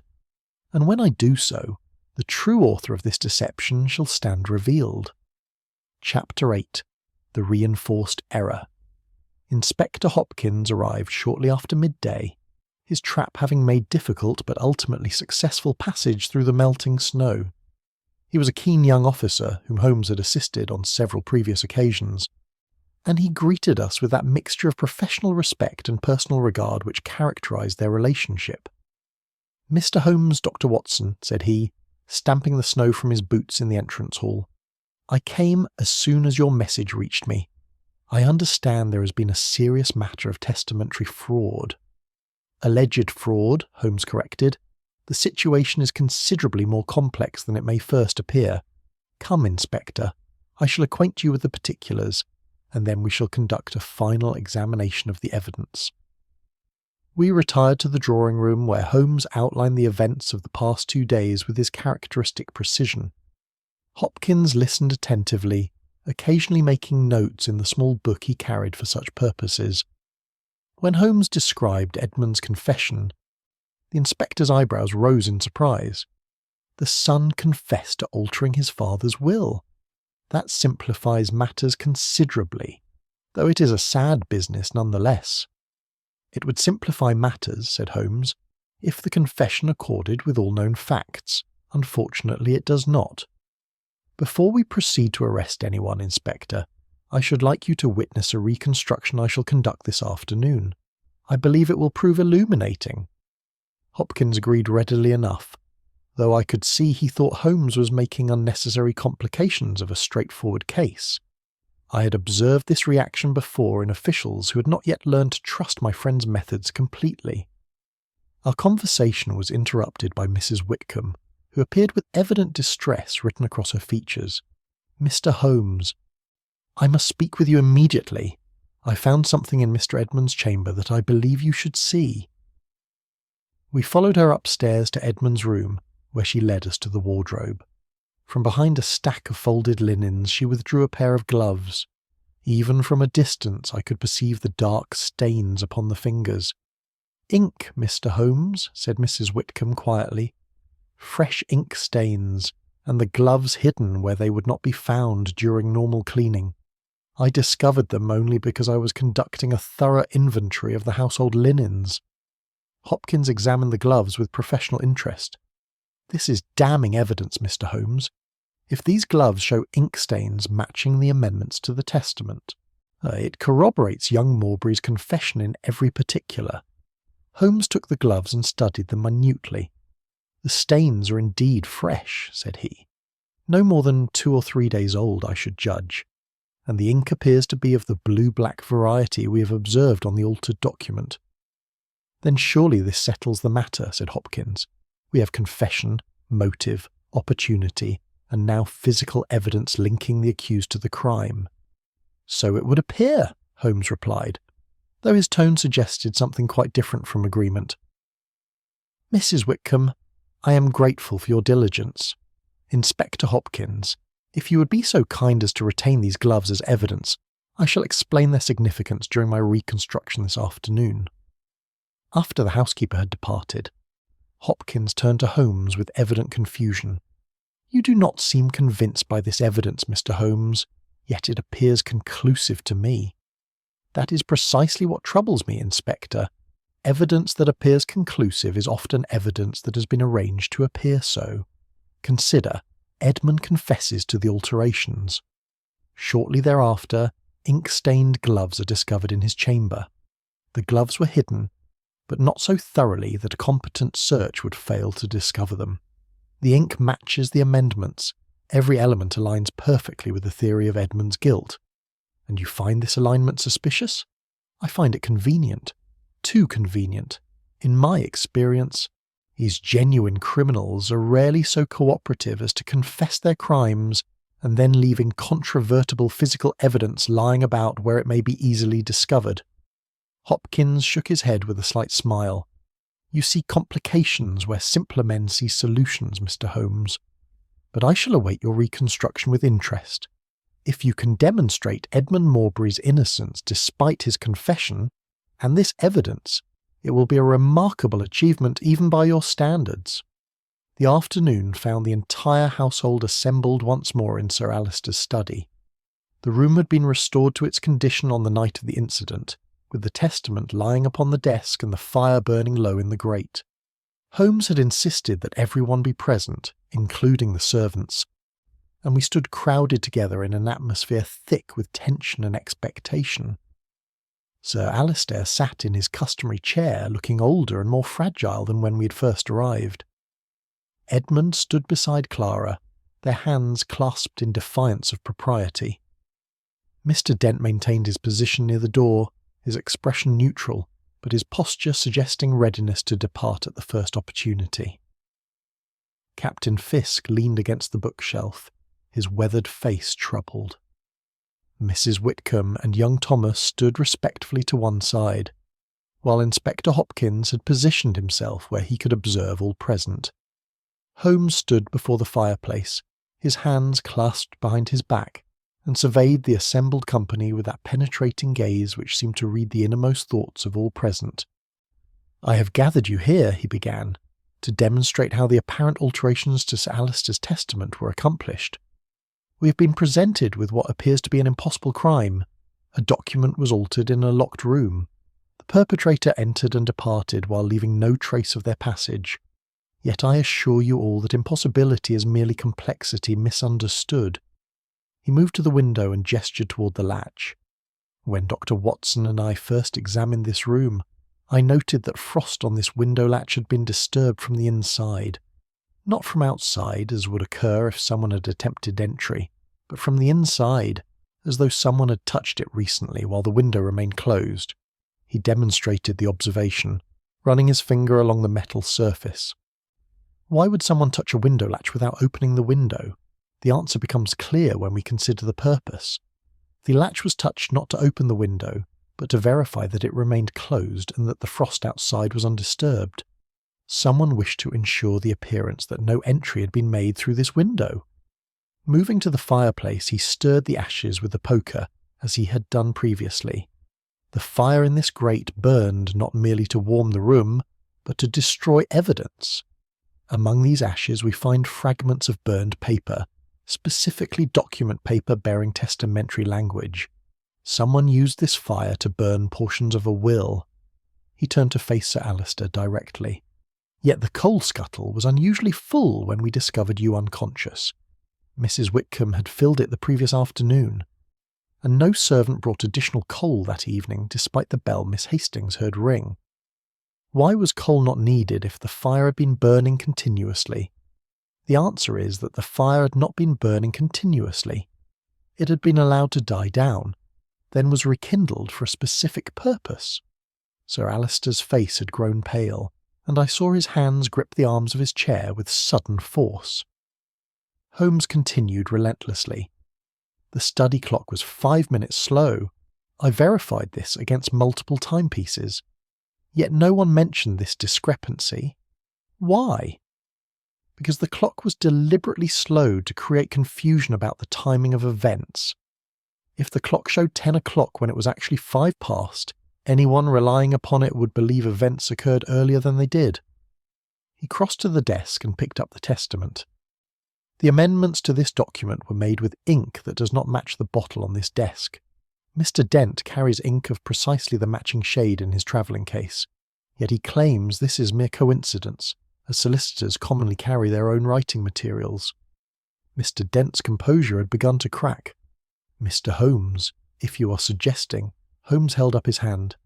"I am suggesting nothing yet, Mr. Dent. I am merely presenting facts. Let me now present one more fact, perhaps the most significant of all. Sir Alister, you told us that the amended testament did not reflect your intentions. You said the provisions you had instructed Mr. Dent to draft were designed to protect Edmund while preserving the estate. Yet the amendments we discovered served primarily to increase Mr. Dent's administrative authority and trustee fees." He paused, allowing this observation to settle upon the assembled company.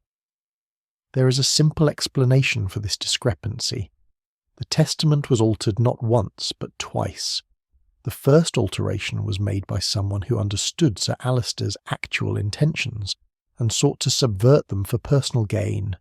The second alteration was made to conceal the first, by creating confusion and misdirection." Edmund stepped forward, his face flushed. "Mr. Holmes, I have confessed to making those alterations. Whatever theory you may construct, you cannot dismiss my own sworn statement." "Cannot I?" Holmes turned to face him squarely. "Tell me, Mr. Morbury, when you allegedly entered this study and altered the testament, where exactly was your father? He had gone to his chamber to fetch medicine for his headache. And how long was he absent from this room? Perhaps 10 minutes. Sufficient time to locate the testament, read through it, make careful amendments to 2 separate clauses, allow the ink to dry sufficiently that it would not smear when the pages were handled, and depart without detection. Edmund hesitated. I work quickly when necessary. Indeed, yet the amendments we observed were not hastily scrawled. They were written with care, in language that precisely mirrored the legal terminology of the original document. Would a desperate man in stolen moments produce such precise work? Yeah, or does the quality of these amendments suggest they were made at leisure by someone with legal training and ample time to complete the task? The silence that followed was profound.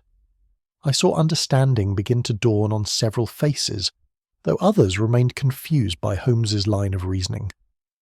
"There is one more demonstration I must make," said Holmes quietly. He moved to the door and examined the lock and key with meticulous attention. This door was found locked from the inside with the key in the lock, yet I observed marks on the threshold suggesting a thin wire or similar implement had been passed beneath the door. The key could have been inserted from outside using such a wire after the room was vacated. He straightened and surveyed the company once more. "We are not dealing with one crime, but with several interrelated acts of deception. Before I reveal who committed each act and how they accomplished it, I must ask one final question. Who among you stands to benefit most if Edmund Morbury is convicted of fraud, and thereby disinherited entirely?" Mr. Dent had gone very white, and I saw his hand move toward the door handle behind him. Chapter 9. Reconstruction in Snow. Holmes's question hung in the air like an accusation seeking its target. Mr. Dent's hand had frozen upon the door handle, and I saw calculation warring with panic in his features. Inspector Hopkins had moved almost imperceptibly close to the solicitor, his posture suggesting readiness to prevent any precipitate departure. "Before anyone answers that question," Holmes continued, his voice now carrying an edge of steel, "let me reconstruct the actual sequence of events that transpired 2 nights ago. The truth, as I've discovered, involves not one act of deception, but a layered series of manipulations that very nearly succeeded in obscuring themselves through their own complexity." He turned to Sir Alister, and his tone became gentler. "Sir Alister, I must ask you to be entirely candid with us, regardless of how the truth may reflect upon your judgment. Did you in fact alter your own testament on the night in question?" Our host sat in silence for a long moment, his face working with emotion. When he finally spoke, his voice was barely above a whisper. "I did. God help me, I did." A collective gasp arose from the assembled company. Edmund took a step toward his father, but Clara's hand upon his arm restrained him. "You must understand," Sir Alister continued, his words now coming in a rush as though a dam had burst within him. "I had become convinced that certain members of my household were aware of my testamentary intentions and were manoeuvring to influence them. I conceived a plan to test their loyalty. I instructed Mr. Dent to draft a will containing provisions I knew would displease various parties. Then, on the evening in question, I deliberately altered several clauses to make them even more objectionable, creating what I believed would be an irresistible temptation for anyone who might wish to tamper with the document." "You baited a trap," said Holmes. "Precisely. I intended to secure the altered testament in my safe and wait to see who would attempt to modify it further. I knew the household would be isolated by the storm, and I had summoned you, Mr. Holmes, as an objective witness to whatever might transpire." "But something went wrong with your plan," Sir Alister nodded miserably. "I had completed my alterations and was sealing the document when I felt suddenly dizzy. The room seemed to tilt around me, and I remember reaching for the desk to steady myself. Then nothing until I awoke to find you all standing over me. I thought at first that my illness had returned, but later I began to suspect." "That you had been drugged," Holmes finished. "Yes, that is precisely what occurred. The medicine you took for your headache had been tampered with. Someone added a sedative, knowing you would take it at your usual hour and that it would render you unconscious at a predictable time." He moved to stand before Mr. Dent, Sister, who had released his grip on the door handle and now stood rigid with the desperate dignity of a man watching his world collapse around him. "Mr. Dent, you arrived at Morbury Grange 3 days ago at Sir Alister's request. During that time, You had ample opportunity to observe the household's routines and to identify vulnerabilities you might exploit. You knew Sir Alistair took medicine for his headaches each evening. You knew he kept it in his chamber rather than in the study. You knew that if he felt unwell while working, he would leave the study temporarily to fetch his powders, and you knew that on the night in question, the study door would be unlocked during his brief absence. The solicitor's face had become a mask, revealing nothing, but his silence was more eloquent than any denial. Holmes continued his relentless reconstruction. You were aware of Edmund and Clara's secret engagement. You understood Edmund's financial difficulties, and you recognised an opportunity to restructure Sir Alistair's estate in a manner that would benefit you substantially while appearing to serve the family's interests.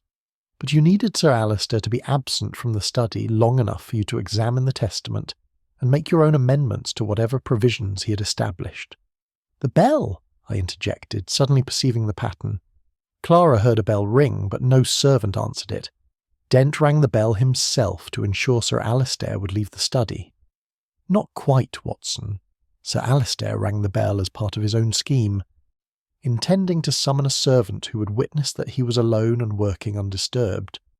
But Mr. Dent had anticipated such a possibility and had ensured that no servant would respond.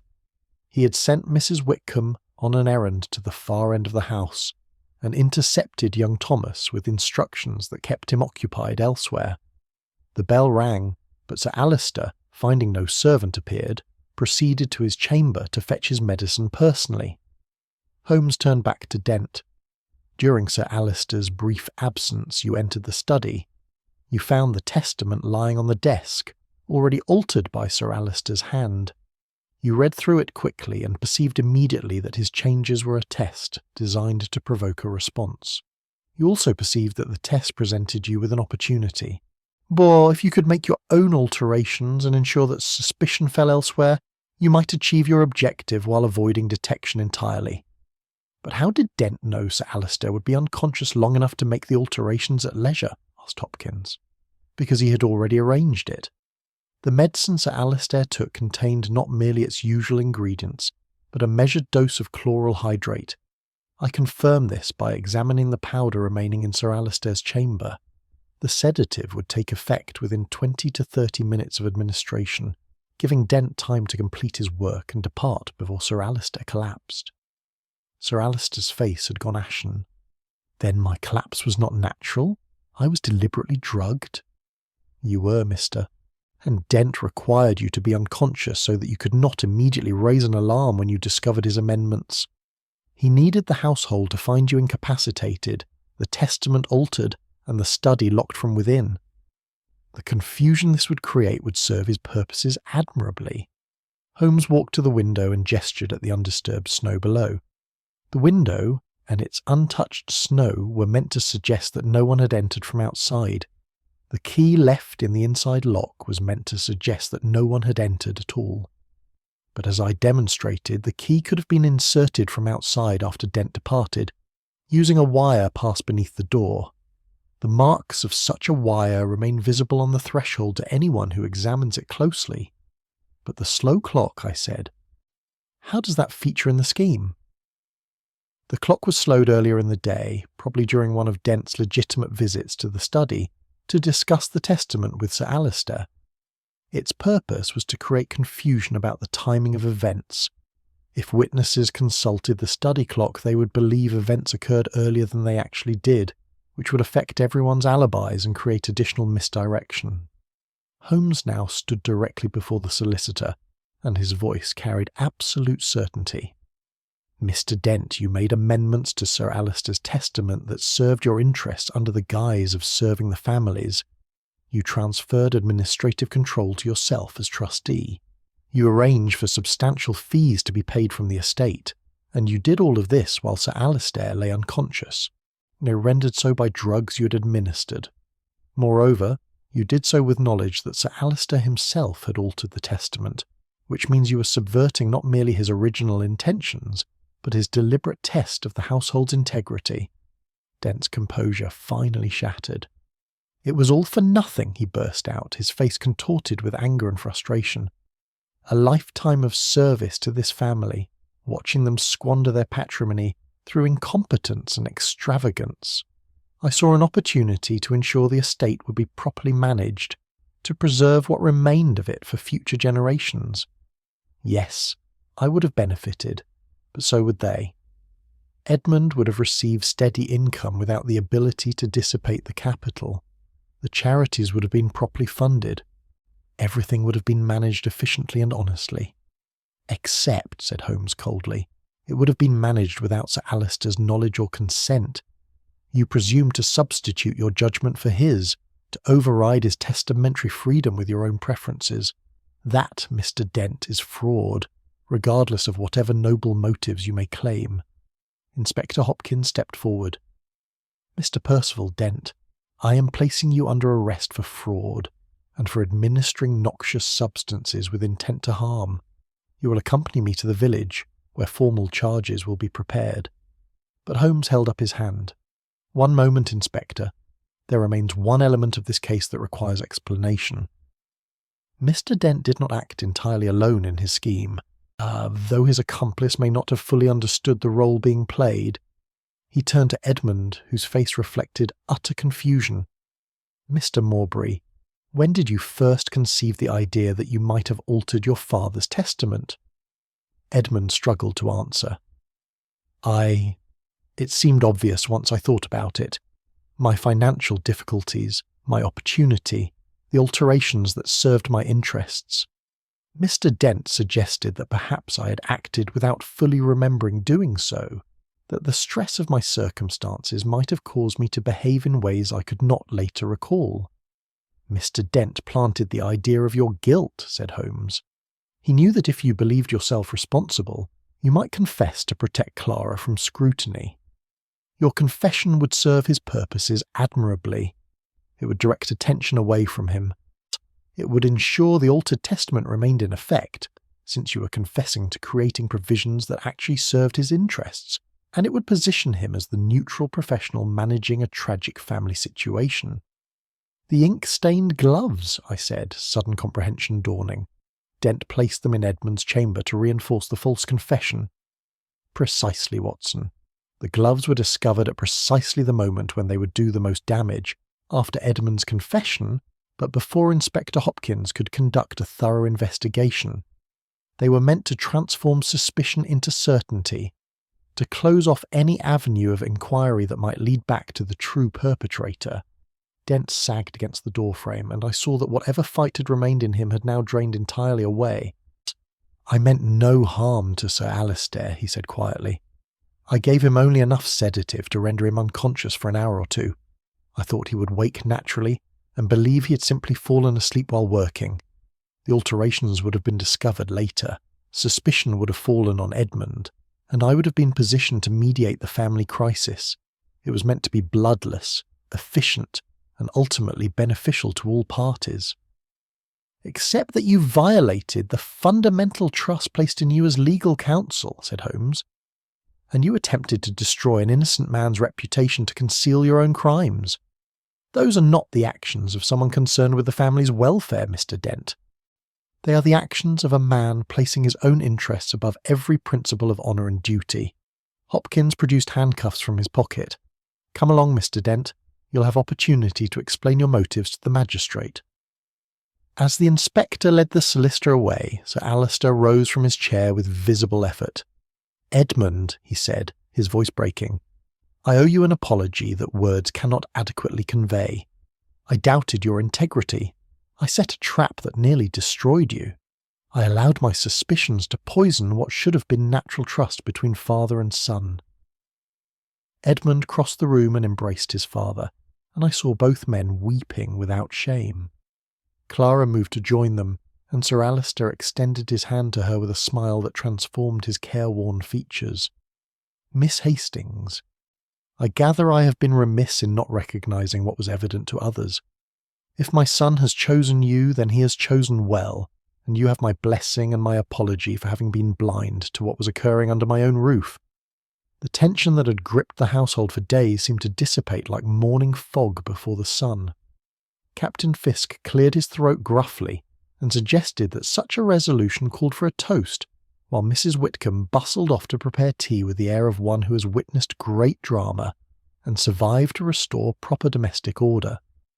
Holmes and I withdrew to allow the family their privacy. As we stood in the corridor, my friend allowed himself a slight smile. "A satisfactory resolution, Watson, though I confess the layers of deception nearly obscured the truth even from my view. When a man tests loyalty, he sometimes proves only his own insecurity, and when a professional advisor betrays the trust placed in him, he demonstrates that no position, however respectable, grants immunity from temptation. You saved Edmund from a terrible fate, Holmes. He would have been convicted based on his own confession and the fabricated evidence. I prevented an injustice from compounding fraud, nothing more. The true tragedy here is that Sir Alister's distrust very nearly destroyed what should have been sacred bonds between father and son. That wound will take longer to heal than any court case will take to resolve." Chapter 10.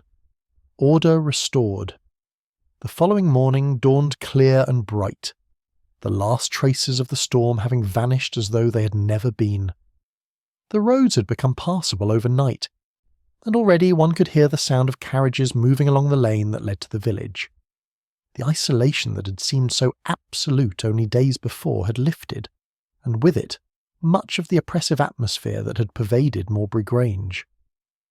I found Holmes at breakfast, engaged in conversation with Captain Fisk, who was preparing to depart now that circumstances permitted.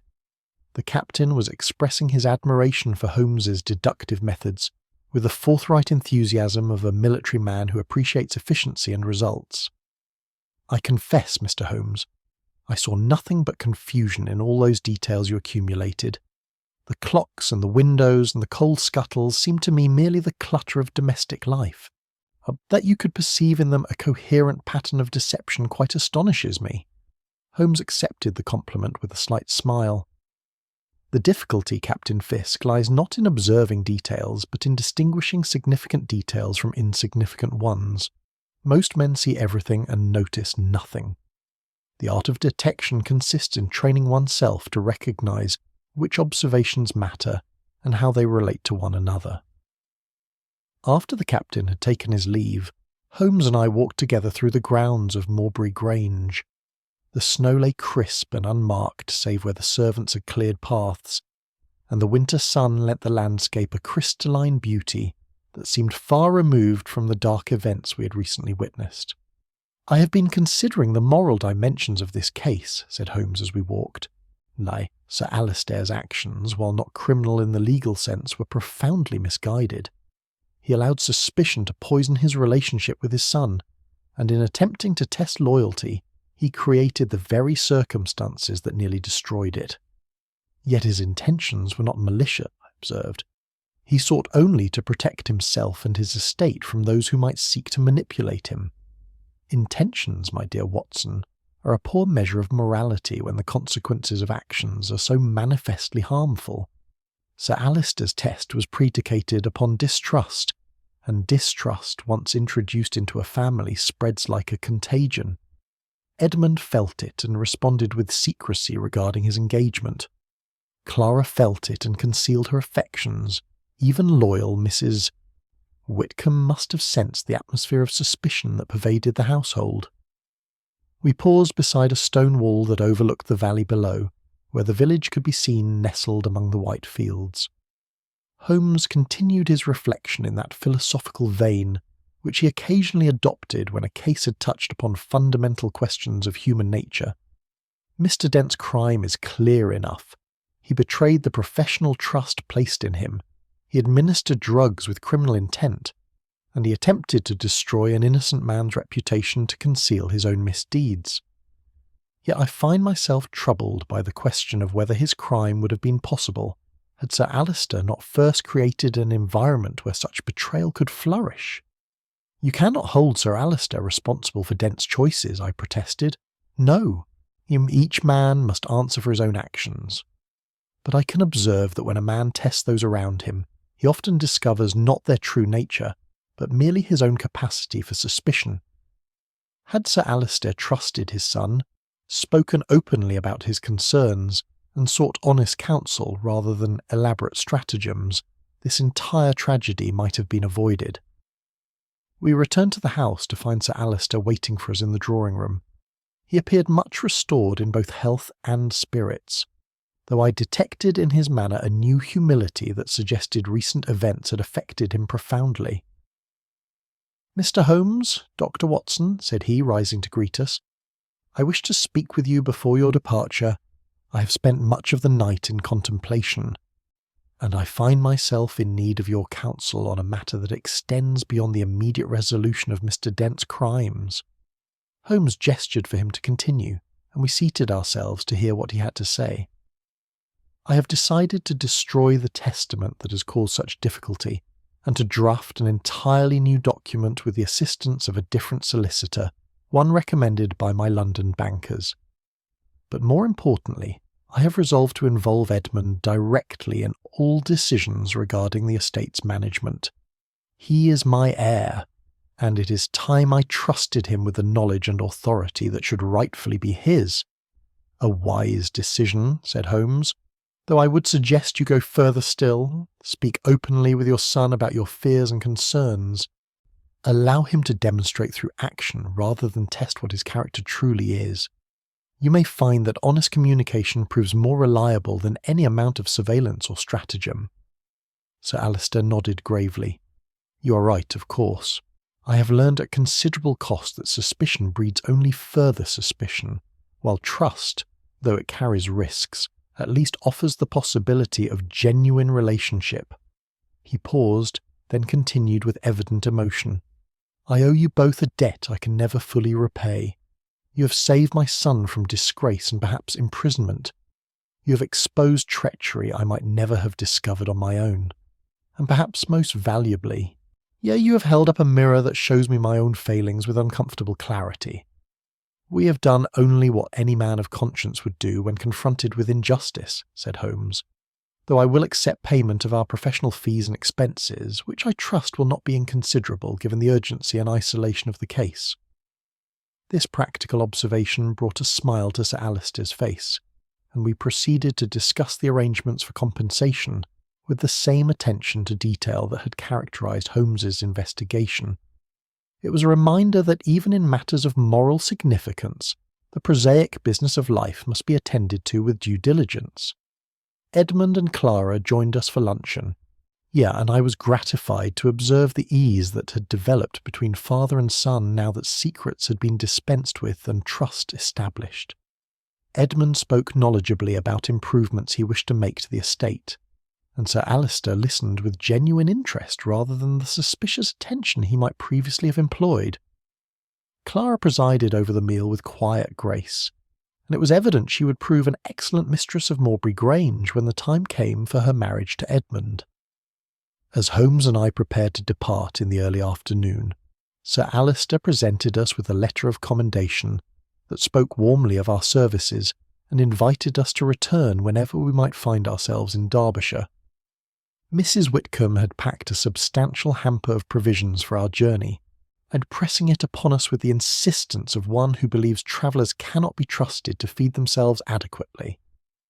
The trap that bore us away from Morbury Grange retraced the path we had taken through the snow only days before, though the landscape appeared entirely transformed by sunshine and melting drifts.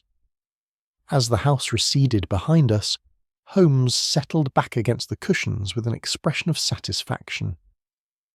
"A case resolved without violence, Watson, and a family restored to something approaching harmony.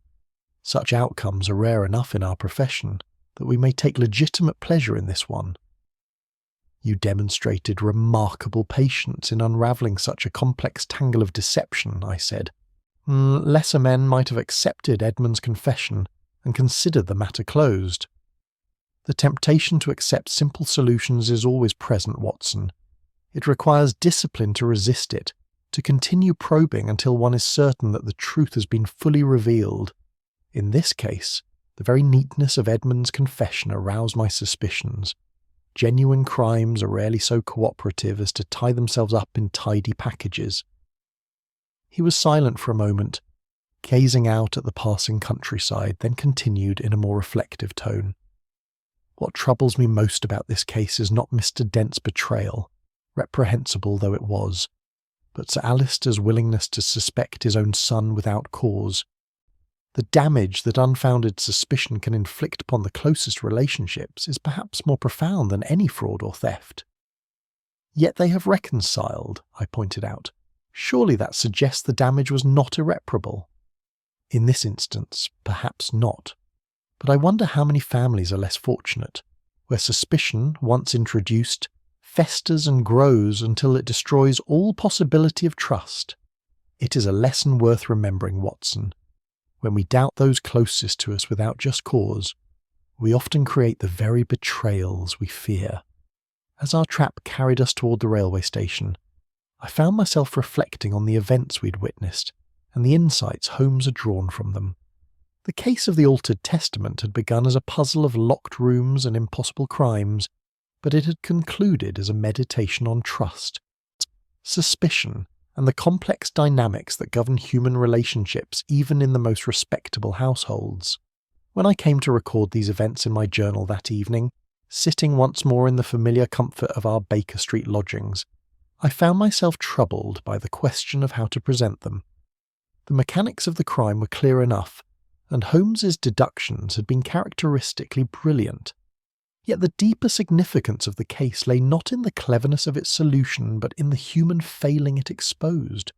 Holmes, observing me pause with pen in hand, looked up from his violin and offered one final observation that seemed to encapsulate all we had learned at Morbury Grange. When you write this case, Watson, where I hope you will note that the greatest mysteries are not those involving arcane poisons or elaborate alibis, but those involving the human heart. Sir Alister's distrust nearly destroyed his son. Mr. Dent's ambition led him to betray sacred professional duties. Edmund's love for Clara caused him to confess to crimes he did not commit. Each acted from recognisable human motives, yet each contributed to a tangle of deception that required considerable effort to unravel.